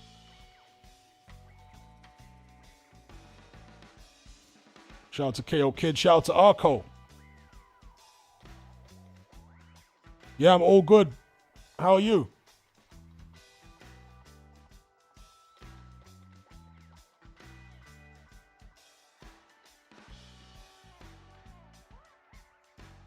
Yeah, I saw something about that. I saw a headline somewhere where Jake Paul has apparently been told not to fight again because of the injury he suffered in the AJ fight, the broken jaw.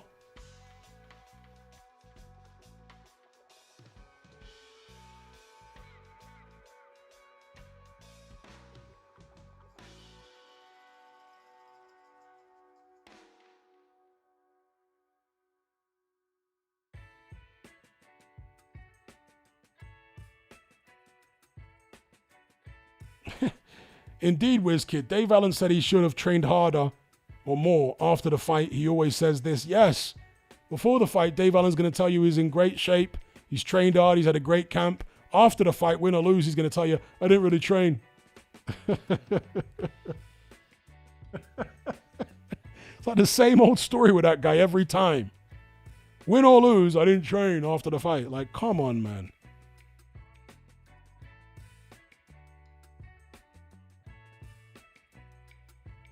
He's got his little cult following.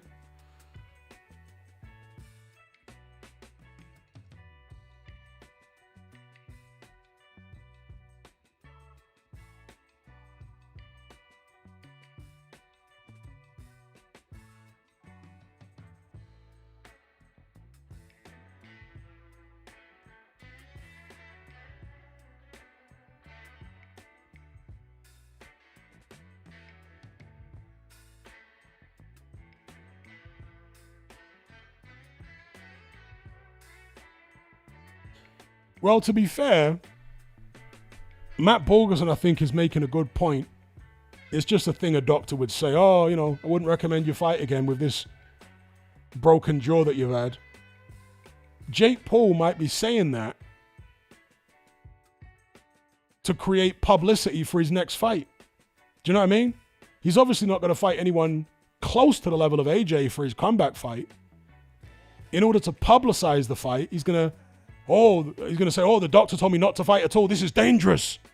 If I get hit on the jaw, you know, that's the way he's going to publicize the fight. By saying the doctor told him not to. Unless it's a state athletic commission doctor, whereby he can't pass the local medical, then it might not be a PR stunt. But if it's just Jake Paul's own personal physician, then it's probably some PR stuff.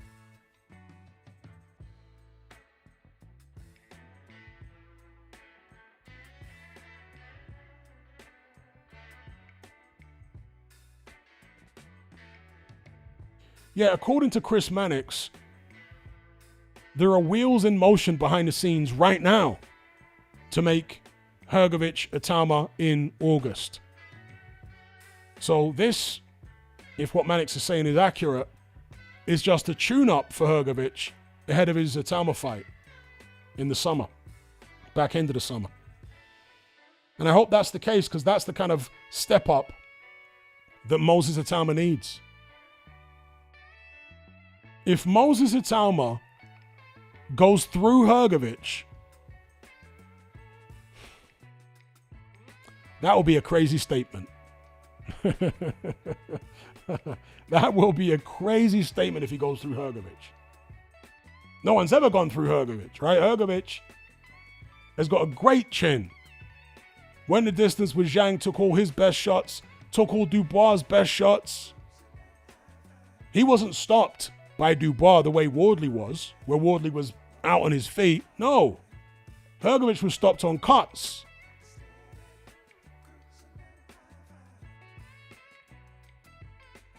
So Hrgovic got an iron jaw.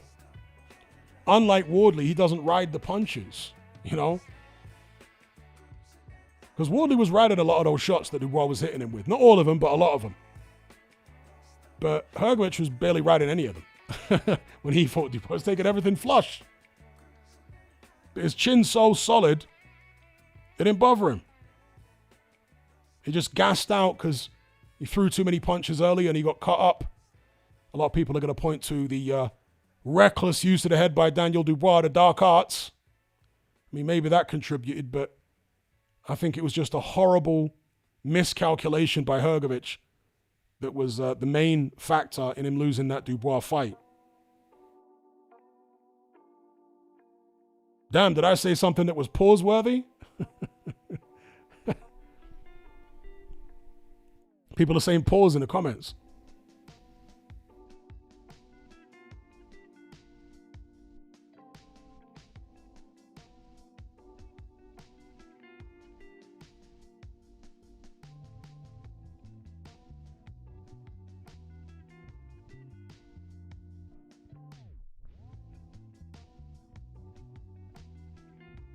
Has anyone seen the Boondocks episode called Pause?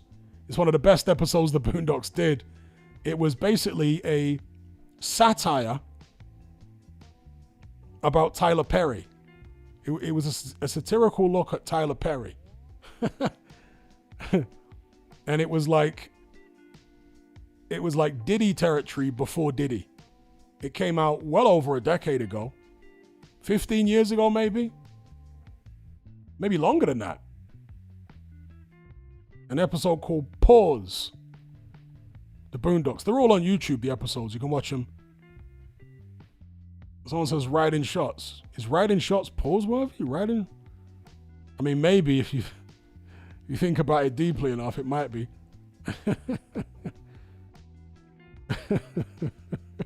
See, you youngsters, you use lingo in a little bit of a different way to us old heads. Because there's certain lingo, right, the old heads used to use that was crazy.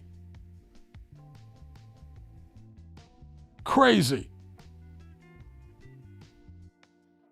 You know the rapper Cannabis? Second round knockout. 5, 4, 3, 2, 1. The Ripper strikes back, rip the jacker, all that type of stuff.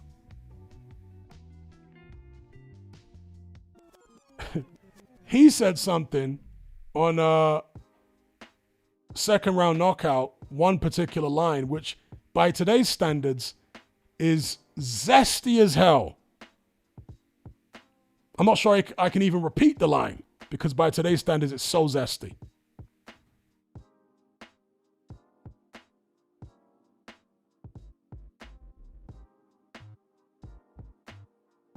Shot says Itauma hasn't beaten a top 10 opponent yet. He's done nothing.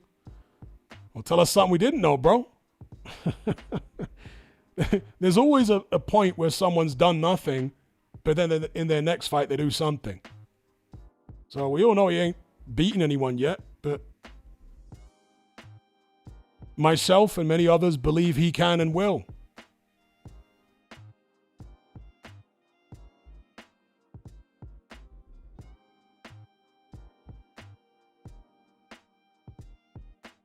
So the line that I'm talking about with Cannabis is he says, he's talking to LL Cool J, he's dissing him in second round knockout. He says, you might got more cash than me or have more cash than me, but you ain't got the skills to, I'm not even going to repeat it because somebody's going to chop it up and post it somewhere else out of context with me saying that line, which would sound super zesty. So I ain't going to repeat the line.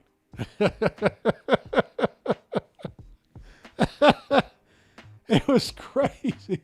And from a British perspective, I always felt that slang was weird. Right? There was a time when in Americans, like kind of street vernacular, they would talk about getting all up in someone's butt. I mean, that is zesty as hell. But it was a euphemism for, effing you up. Yeah, super pause. Team Batman Boxer says, yeah, despicable line. You're not going to catch me repeating the line myself because someone is going to clip it and upload it somewhere. It's going to make me look suspect. So we ain't playing that game.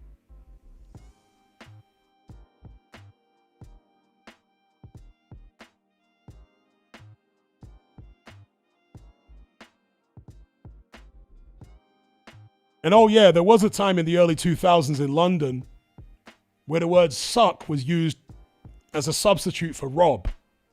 I never used that word, bro. I'm from South London, but even for me, it was weird, bro.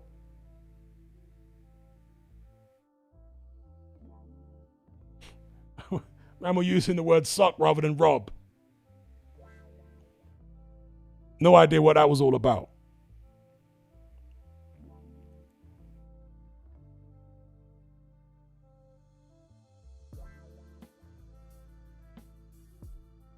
In fact, let me get it up on screen here.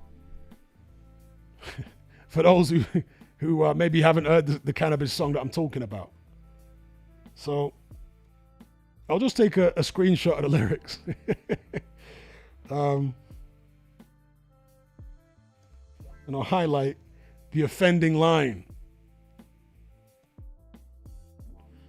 Cannabis, second round knockout.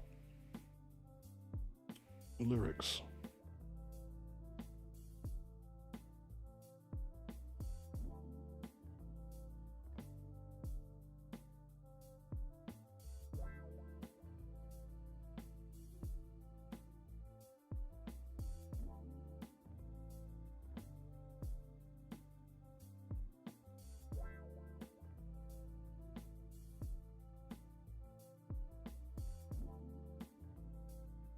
There it is.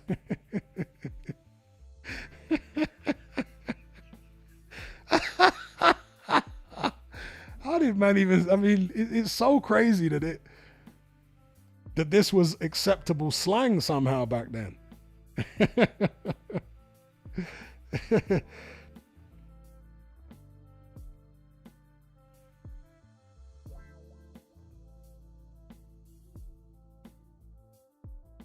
Let me get this screen. What a diabolical line. And at the time, because that slang was in such common usage back then, nobody said pause. but by today's standards, it's crazy, bro. Oh. Read the line on screen. That's what Cannabis said when he was dissing LL Cool J.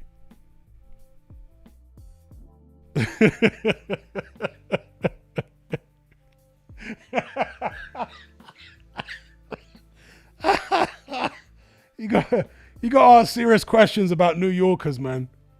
Why was this acceptable slang to you guys back in the 90s? Like, what's all that about?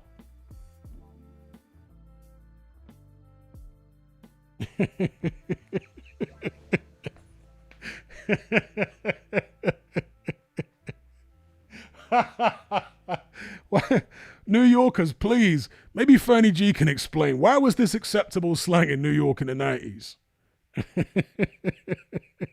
Big up the final boss. Yeah,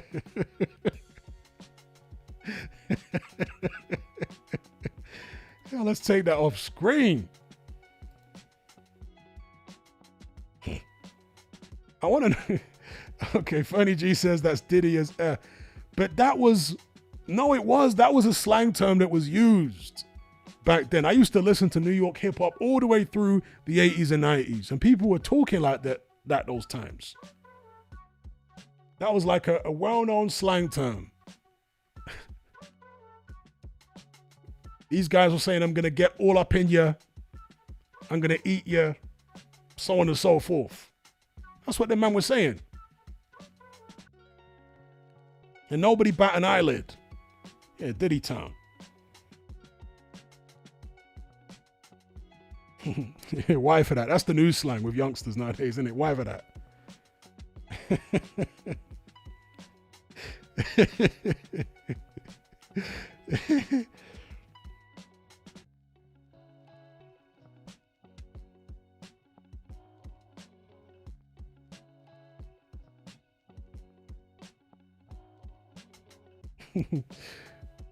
Yeah, the pause emojis. There's not enough pause emojis.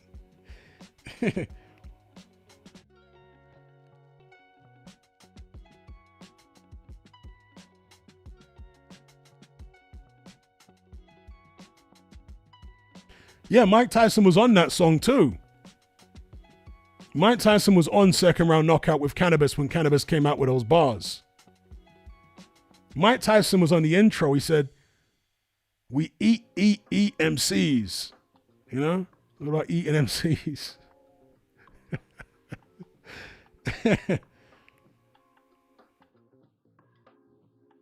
Yeah, you know what? If you know about LL Cool J, because he's not too far off Diddy, bro. Not that he ever did anything illegal, you understand? But in terms of zestiness, yeah, LO ain't that far off, bro. Music playlist says, forget about pausing. He just needs to stop. Bars. That's bars right there. He just needs to stop. Eject the tape.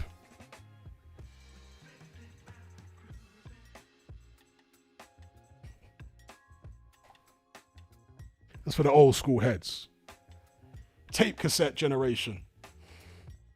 Eject the damn tape.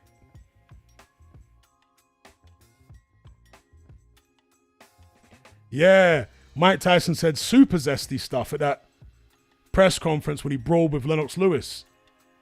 There was a journalist in the crowd when Mike Tyson was going off called Scoop Mikowski.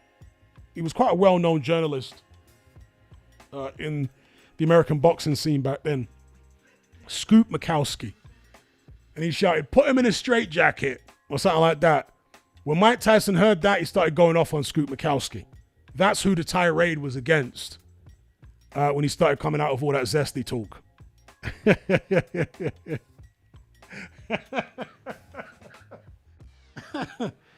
All that jail talk he started coming out with.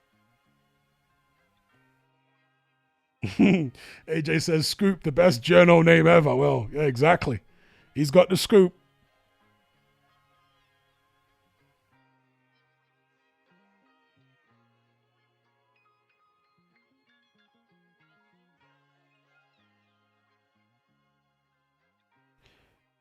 It's only a game says, never listened to Cannabis, heard of him, that's it. Well, Cannabis was a rapper who rose to prominence in the mid to late 90s for a very short period. And it was really after the passing of Tupac and Biggie. There was a little bit of a scramble for power, I guess would be the best way to describe it, because Biggie was seen as the king of New York. When he passed away, there's a power vacuum in the hip-hop world. Everyone's trying to fill the void. Nas, Jay-Z. And in that milieu, you had Cannabis emerging as this guest rapper extraordinaire. So he was doing all these guest verses on other people's tracks. And people thought he was killing it. But if you go back and listen to those verses now, they're not that great. I think it was more so his delivery. Because he had a very unique voice, a strong energy about the way he would deliver his lyrics. But if you actually analyze that, the lyrics weren't that amazing, right? But for the time, people thought he was fire.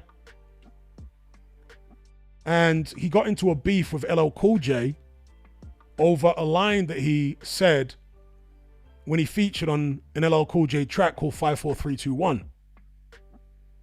Originally, the line that he said was words to the effect of, "You see that mic on your arm? Let me borrow that." There were some other lines to it as well, but essentially LL Cool J has got a tattoo of a microphone on his arm, right? And LL Cool J took Cannabis's line as a disrespect. So he removed that part where Cannabis was talking about, "Let me take that mic from your arm," and whatever, as part of that song.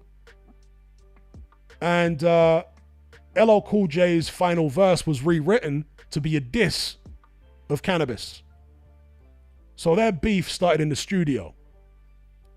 And that then resulted in Cannabis coming out with a song called Second Round Knockout, because LL Cool J started it. He dissed Cannabis on that track that they both featured on.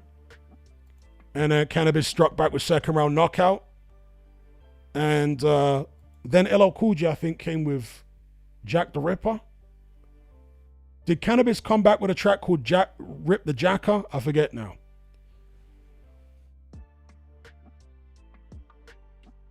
The problem with Cannabis is that when his, and I hope by saying his name, I'm not going to trigger the algorithm here. When he released his debut album, most people thought it was trash. It was produced largely by Wyclef, and people really didn't like the production. Nor did they like the angle, you know, the themes and all that kind of stuff. Because of the way that Cannabis came across on most of his guest appearances, they thought it would be a much more hard-edged album. But the album was quite nerdy and eclectic. And so, yeah, it just didn't deliver the way people hoped for and expected.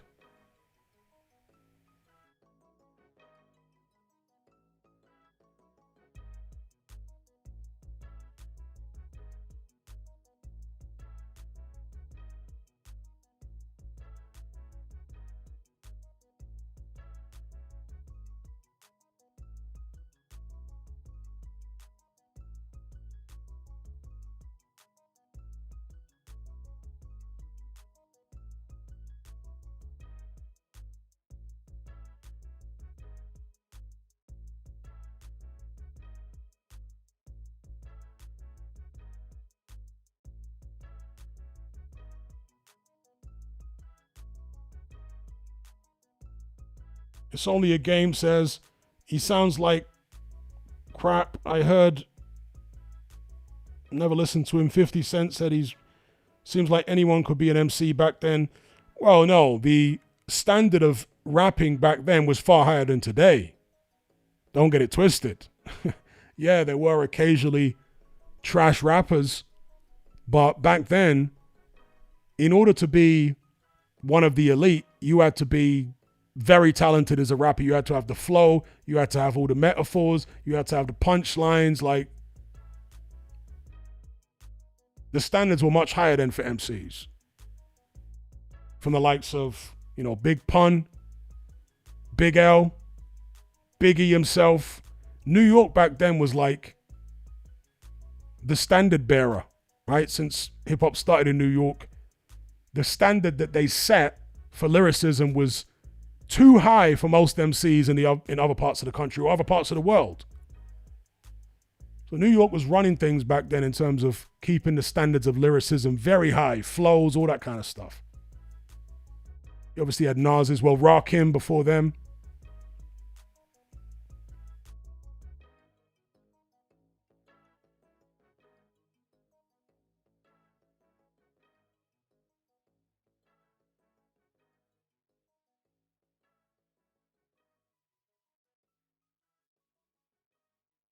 Yeah, that's right. 50 never made it in the 90s. He came up in the early 2000s. 50, again, like Afro Jam says there, he really wasn't good enough to get real big in the 90s. I mean, there were rappers who I liked in the 90s that weren't amazing wordsmiths and weren't the best technical rappers, but they had their own little lane, you know, rappers like MOP and whatnot, even Mobb Deep. They weren't the most technical rappers, but they had their own lane. But in terms of the guys that were seen as the best, that were the most revered, they were all guys who had amazing skills. When it comes to New York rappers anyway, you had to have great skills if you were going to be in the conversation of being the king of New York or even a contender for that crown. And if you were king of New York, then you were basically king of the whole rap game. That's how it was then.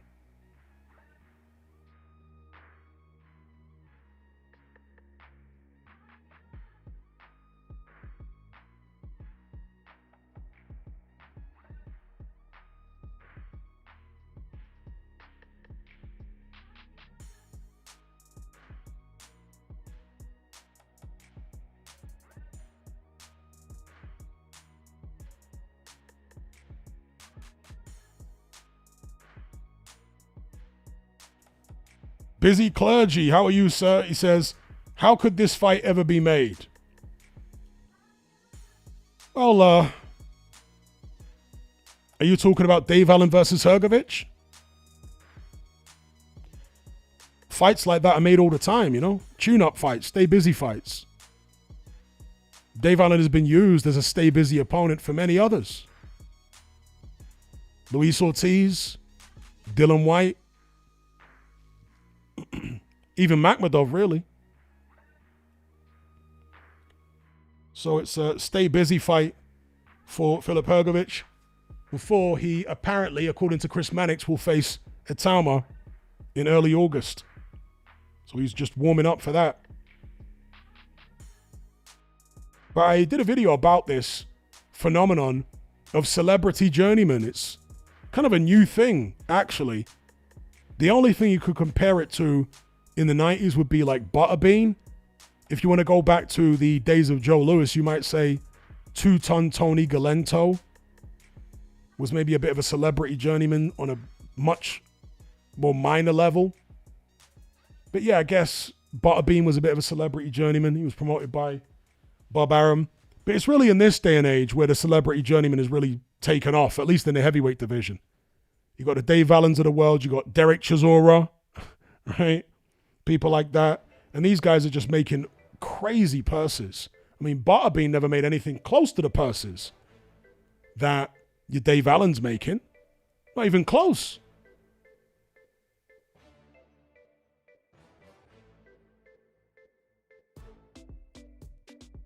Who wins, Butterbean or Dave Allen? Dave Allen, I think. Butterbean was rubbish. You know, people will see his knockout reel, chinning all these people. Well, that's because he was fighting literal rednecks that they pulled out of the crowd in these obscure parts of the United States, you know, down in Alabama and Mississippi, getting all these obscure rednecks up to fight him. Kentucky, do you know what I mean? Like, his opposition made Deontay Wilder's early opposition look elite. The first time that Butterbean ever fought anyone who was even competent in a boxing ring was in Madison Square Garden. I forget which undercard it was, but he fought a local journeyman called Mitchell Rose, all right? A black American New Yorker who was rubbish himself, but he at least had a heartbeat and some level of competence. And he pieced Butterbean up and stopped him in 2 rounds. Took his unbeaten record. So don't get it twisted. Butterbean was rubbish.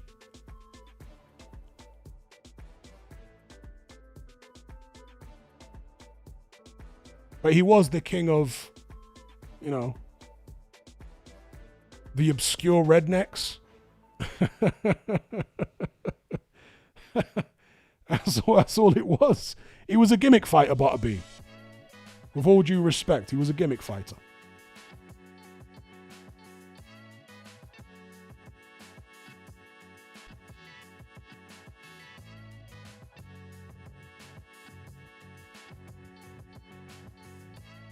No, Butterbean wasn't practically morbidly obese.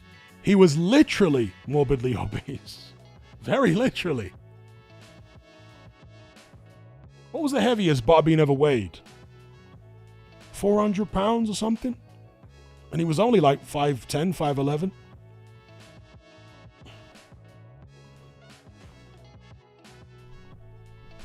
Let me look that up. Get Butterbean's, his real name is Eric Esch, for those who don't know. Eric Esch. Let me remind myself of his boxing record here.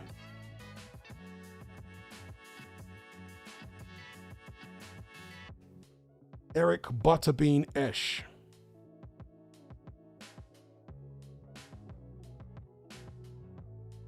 Let's see here. Just opening up his box rec. The heaviest he weighed.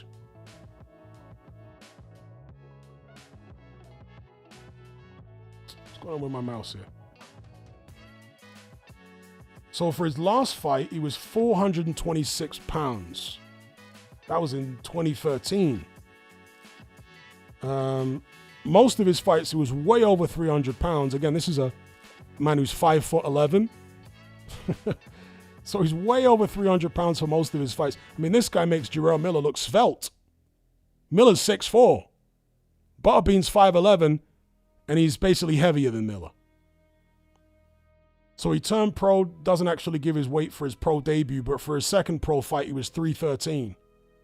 And throughout his career, he fluctuated between the low 300s to, let's say, the mid 300s. Towards the back end of his career, he was getting into the 370s. In 2001, he weighed 373 pounds.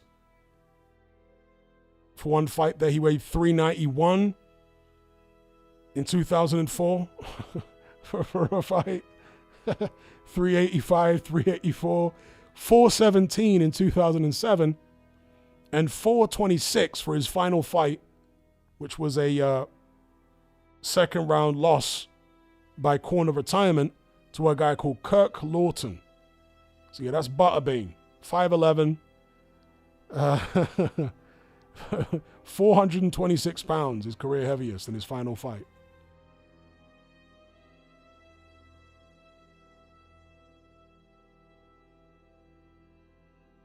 Afro Jam says Butterbean versus Ebenezer Tete. That's a good fight. That's a good fight. I'd lean slightly towards Bean, but not by much. Tete might be able to do him. But that's actually a good fight. Maximus says Butterbean would KO most roadmen. Well, yeah, that goes without saying. Butterbean would KO most people that are not trained fighters, for sure.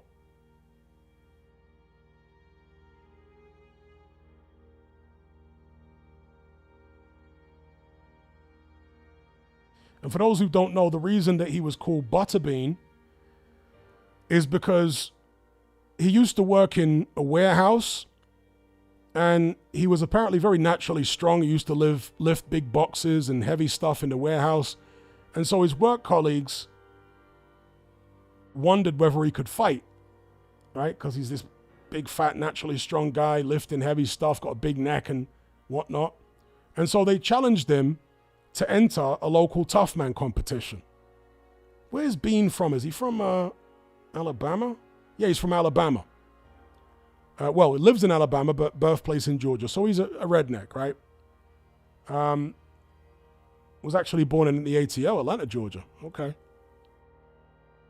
But I think when he was fighting, he was based in Alabama. Anyway, his work colleagues at the warehouse challenged him to enter a tough man competition. They wanted to see if he could fight. But there was a weight limit for the tough man competition. Tough man competition is what in the UK you would call white collar boxing. So, or unlicensed boxing. So there was this local tough man tournament going on, but there was a weight limit of 300 pounds or 320 pounds, something like that. And at the time, he was over 400 pounds. So he had to lose a load of weight in order to be eligible to enter the tough man tournament. So he went on a diet of butter beans. That's all he ate, nothing else, just butter beans. For, I don't know, several months. He dropped all the weight. He was able to get into the tough man competition. He went in there, he knocked everybody out, and he won it. And so the name Butterbean was born. Because that's how he shed the weight, by eating nothing but butter beans. Interesting diet, right?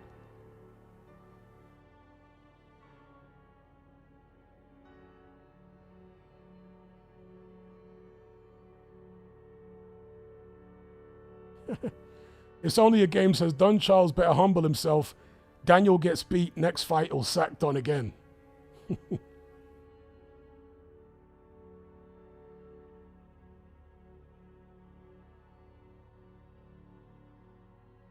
I quite like butter beans, but I don't know if I could eat them and nothing else for several months, because Butterbean hates butter beans, by the way. After going on that diet, he says he never touched butter beans again.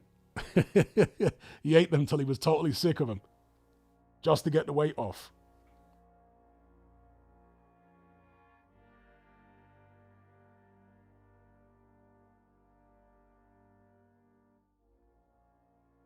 Eamon says he should have tried strongman. I mean, strongman is just an extreme sport, you know? The kind of training those guys do, the stress you put on your body, the amount of work you have to put in to get that strong. Probably easier doing boxing, to be honest. I mean, most of them strongmen these days are absolutely roided up to the eyeballs. And the amount of money they spend on peds is crazy. You're talking about tens of thousands of dollars a year on peds for them strongmen.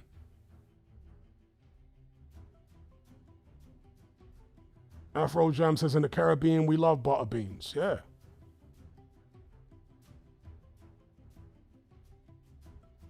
Butter beans in oxtail. You know, one thing, there was a video recently that I saw which cracked me up, but it also annoyed the hell out of me at the same time. Did anybody see that clip of Joe Budden on his own podcast arguing with one of his friends about whether it's oxtail or oxtails? It annoys the hell out of me when Americans call it oxtails. It sounds so minor, but for some reason that just irritates the hell out of me. It's always been oxtail. Why are you saying oxtails? It's plural. It's oxtail. And Joe Budden was like about to explode. Well, he was exploding with rage at his friend who kept saying oxtails.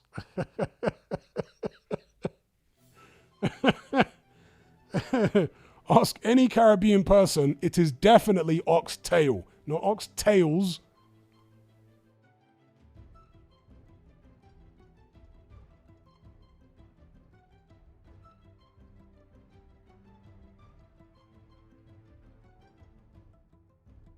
Well, no, actually, the last name for Eubank is a bit different because originally it was actually Eubanks.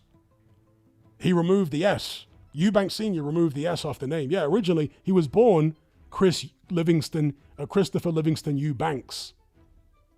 He changed it by deed poll to Eubank.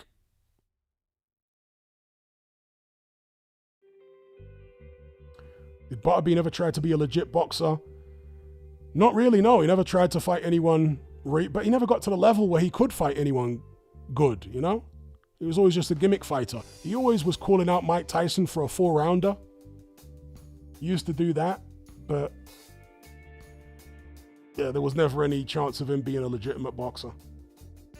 Yeah, they do the Eddie Hearn one, though. They say Eddie Hearns. Eddie Hearns, yeah. They do that a lot. Another one that I've noticed with Americans, I don't know why they do this. Why do they call, not all of them obviously, but a lot of them call Jai Opataya Jai Opatai. There's an A on the end, bro. Why are you saying Opatai? It's Opataya. Jai Opatai. Come on, bro. I mean, if you read his name the first time and you got it wrong, cool. But once you've heard his name said a bunch of times, Jai Opataya, I don't get the Opatai thing.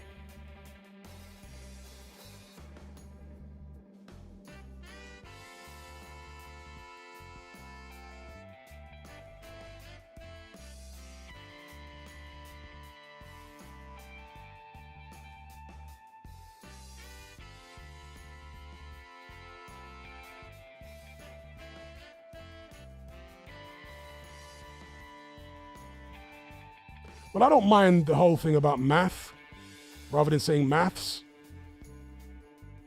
I don't mind that one. The one that really grinds my gears the most is when Americans say, I could care less. That absolutely just gets my goat, bro. It makes no grammatical sense to say I could care less. The phrase is I couldn't care less, not could. Because if I couldn't care less, it means that the amount I care is so low that it's impossible to care any less than I already do. Couldn't care less makes grammatical sense. Could care less makes no sense. I wish Americans would stop saying that. It is not I could care less. That means you could actually care less than you do. Meaning you do care quite a bit. So please, I'm begging my cousins over there in the United States, stop saying I could care less. It makes no sense. The term is I couldn't care less. That's how it's said. That's how it makes sense.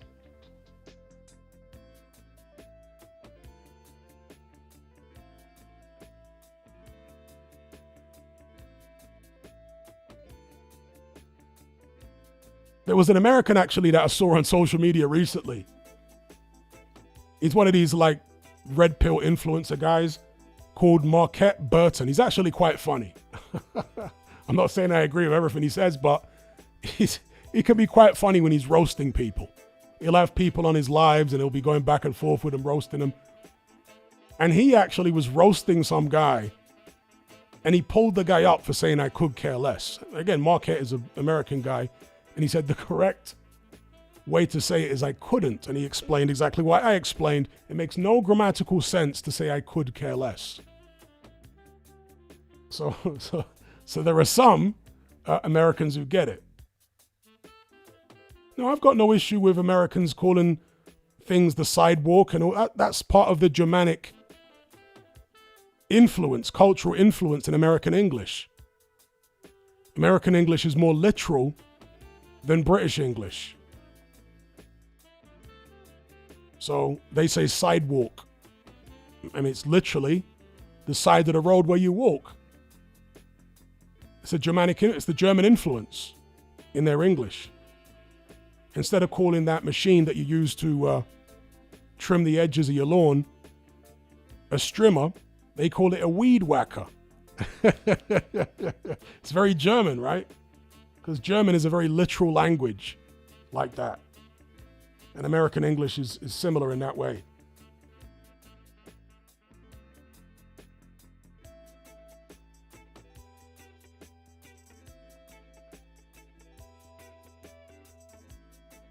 How do I see this fight going, Busy Clergy?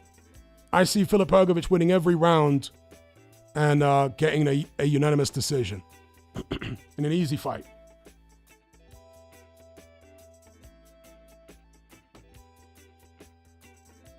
Well, Nigerian Pigeon is wildly entertaining and fun.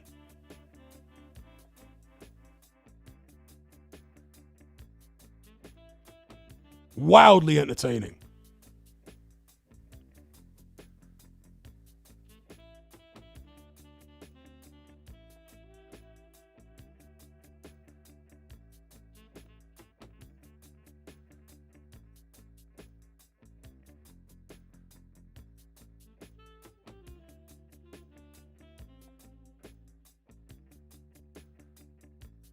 It's only a game, says I hope it's quick for Dave's sake. It definitely won't be quick. Dave's too tough.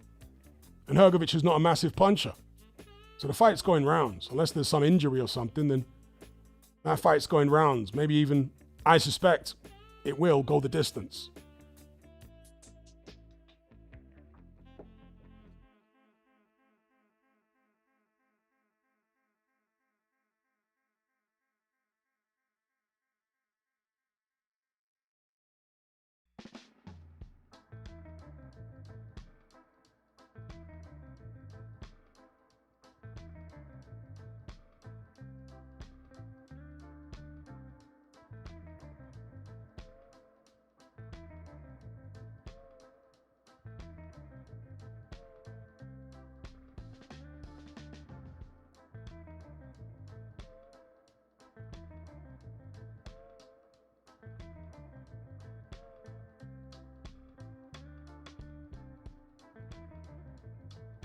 And to be fair, American English, I'm talking about American Standard English, like what's in the American dictionary.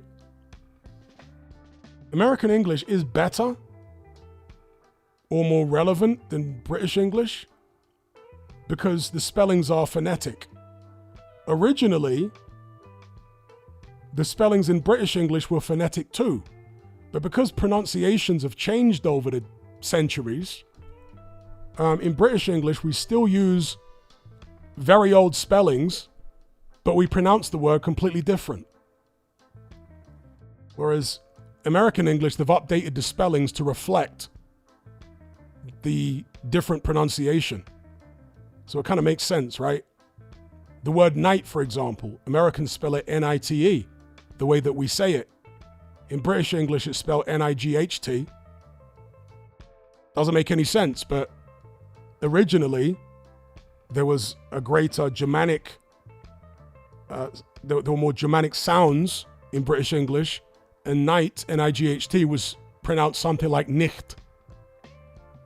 It sounds kind of German. That's how it was originally in British English pronounced, nicht, rather than night. Hence, N-I-G-H-T.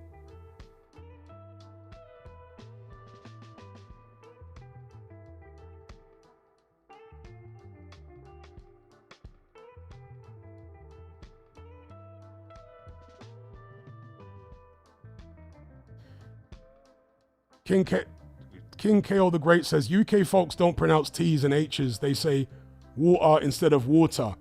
Yeah, but then Americans don't pronounce T's either a lot of the time. They pronounce it as a D. Instead of saying duty, you say duty, as if it's D-O-T-T-D-Y. Excuse me, D-O-O-D-Y. Duty. It's duty, but you say duty. It's a T, not a D. You like how I did that? You don't call me Hatman Strikes Back for no reason.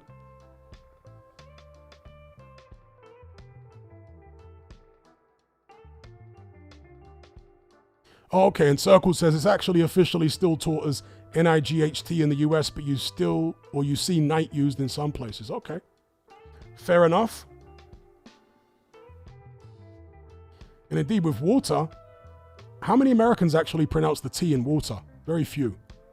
It's usually water with like a D instead of a T. In fact, it's more common for a British person to say T. Yeah, we do often say water, but sometimes myself, I'll say water with a T. We mix it up. But Americans, you don't hear Americans saying water. No, they say water. So we actually pronounce the T more often than they do. Ibrahim says the Baltimore accent drives me up the wall. Yeah, I've heard some people say the Baltimore accent is weird, but when I think of the boxers from Baltimore, their accent is not weird. Hasim Ratman is from Baltimore and his accent is normal. Gervonta Davis is from Baltimore. Again, his accent is normal. They don't have any kind of weird, unique Baltimore accent.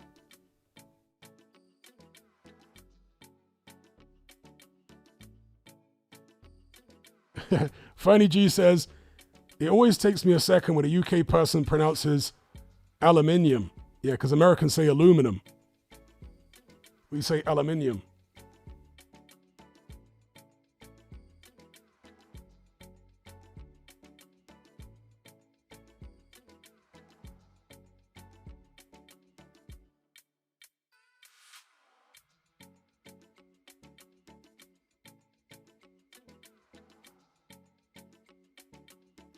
What do I think of non-native speakers trying to talk with a strong English or American accent?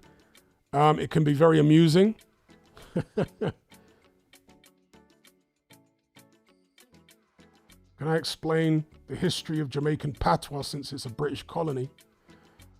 Well, African slaves, along with Irish indentured servants, and some influence from the Spanish and the British. So Jamaican patois is an amalgamation of all of those language influences.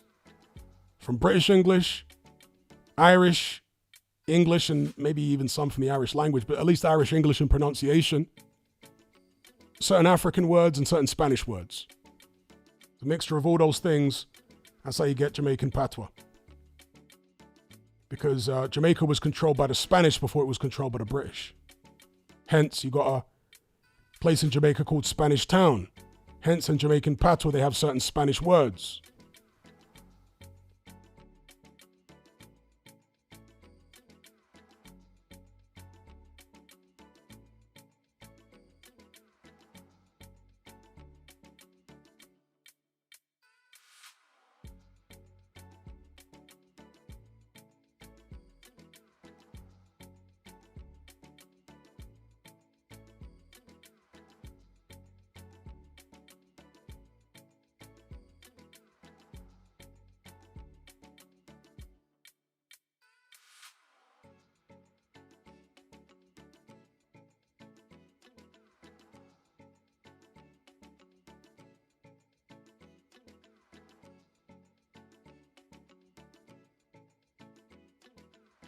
Free Coffee Guy says, Craig translating into Craig always makes me laugh. Yeah, a lot of Americans pronounce it Craig rather than Craig. That's right. Have I seen The Fly? Yeah, I saw The Fly with Jeff Goldblum.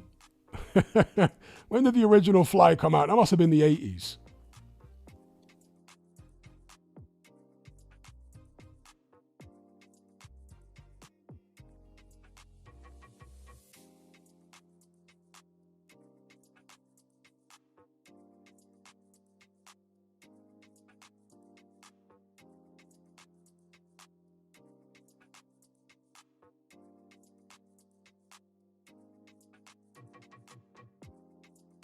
Afro Gem says most of the slave owners were Scottish. Yeah, you find a lot of Jamaicans with Scottish surnames. Muck this and Muck that, and Sinclair is quite a common name that you'll find throughout the Caribbean, but also in Jamaica. Sinclair. It's a Scottish name.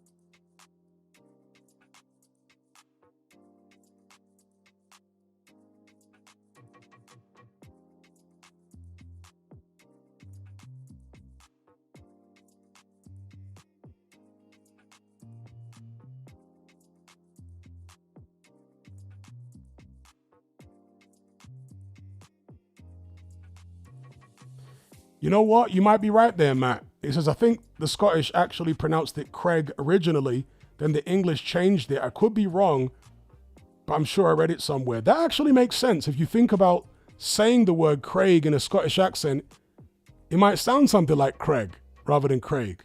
Craig. Yeah, that might be actually true. I mean, I don't know for certain, but it kind of makes sense to me phonetically. Like, yeah.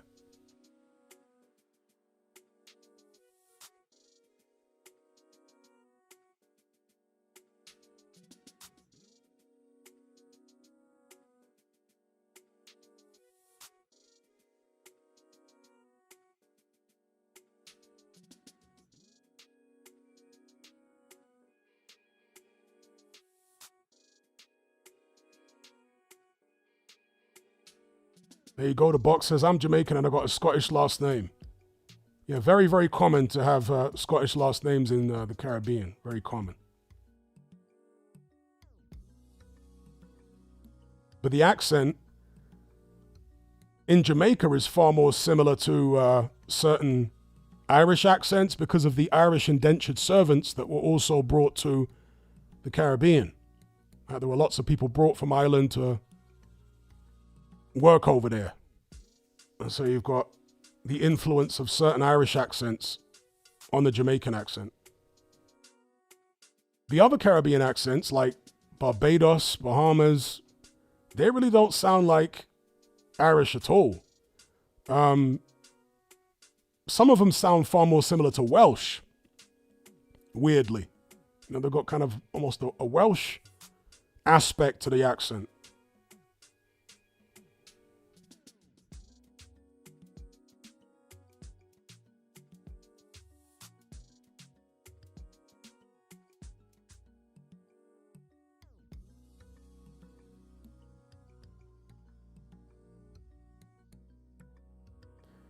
Busy Clergy says, being foreign, I try to talk as flatly as possible. And me too.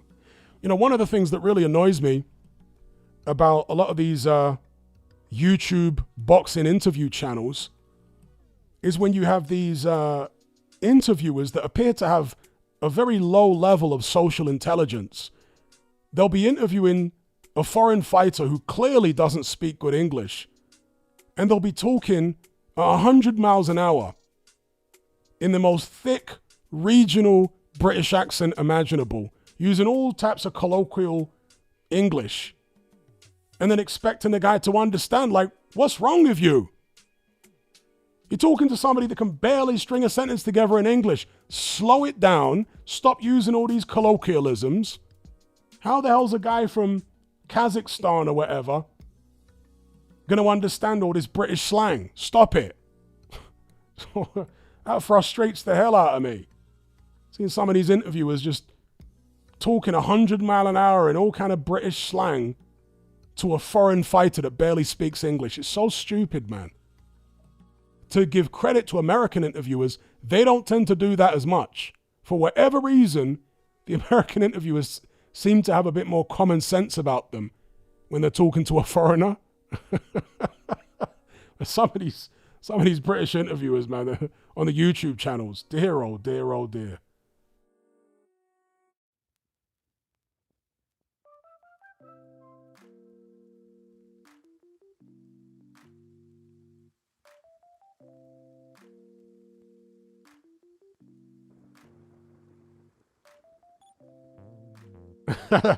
In Circle says they just walk up to an Eastern European boxer and say, "Why, aye, man."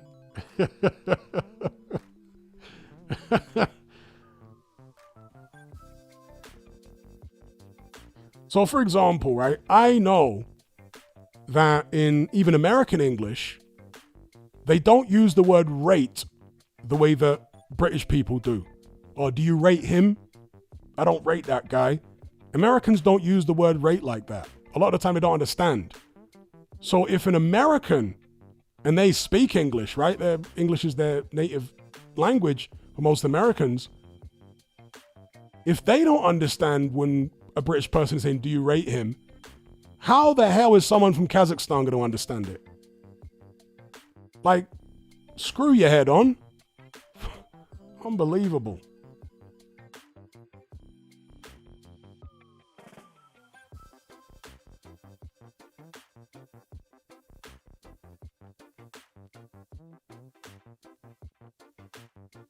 I think a lot of these people are just Philistines, very uncultured.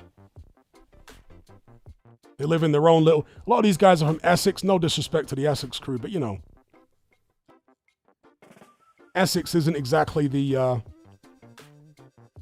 home of the most intellectual Brits. Or the classiest Brits, do you know what I mean? A lot of these interview kids seem to come out of Essex.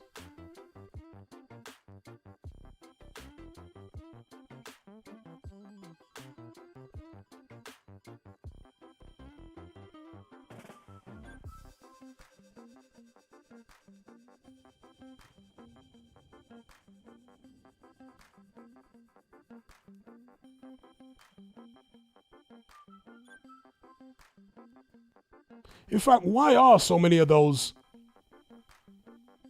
boxing YouTube interviewers from Essex? And if not specifically Essex, then definitely the home counties. What's going on there? Is it because boxing in the UK is so London focused? Maybe that's why it is.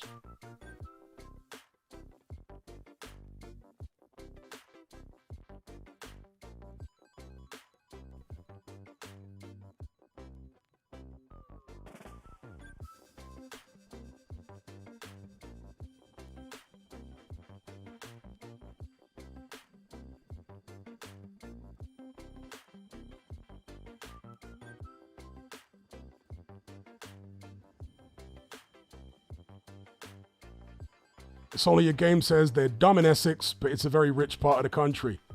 Yeah, that's the paradoxical nature of it. Fernie G says, I didn't understand rate when first listening to your live streams, but I figured it out soon enough.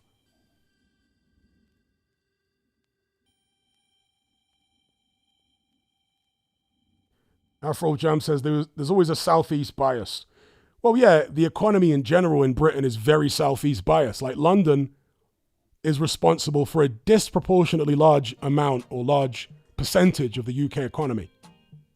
Not just in terms of the wealth that it generates, but when it comes to projects and development, London is way, way ahead and is prioritized to a much greater extent than the rest of the country.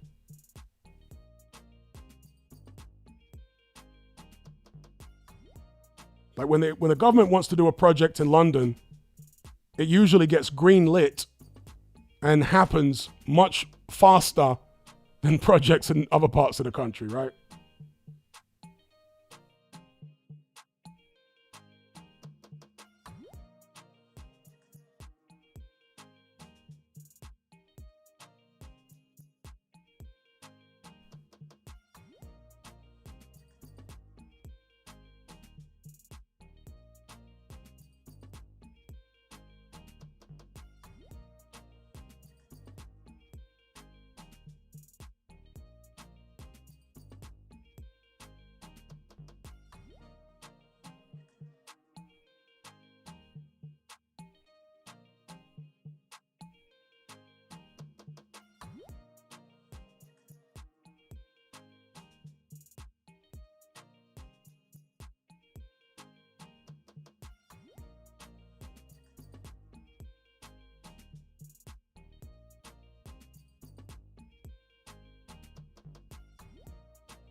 Encircled as a sadist. He says he still wants the Itauma versus Fisher for comedic purposes. I couldn't do that to Johnny Fisher.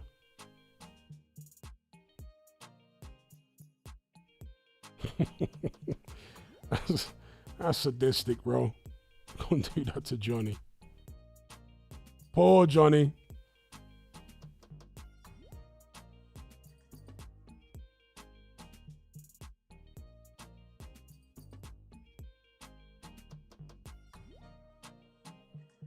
All right, peeps, gonna bring this one to a close. You know the routine. Shout out to everyone for joining the conversation. A special shout out to those who donated via Super Chat. They were Luca, George the Last Dragon, Kieran Malcolm, Matt Borgeson, James Clifford. Who else we got here? The Final Boss and Busy Clergy. Big up, big up. And as I say, shout out to everyone else for joining the conversation. Until next time, take care, be good. I'll catch you on the other side. I'm out.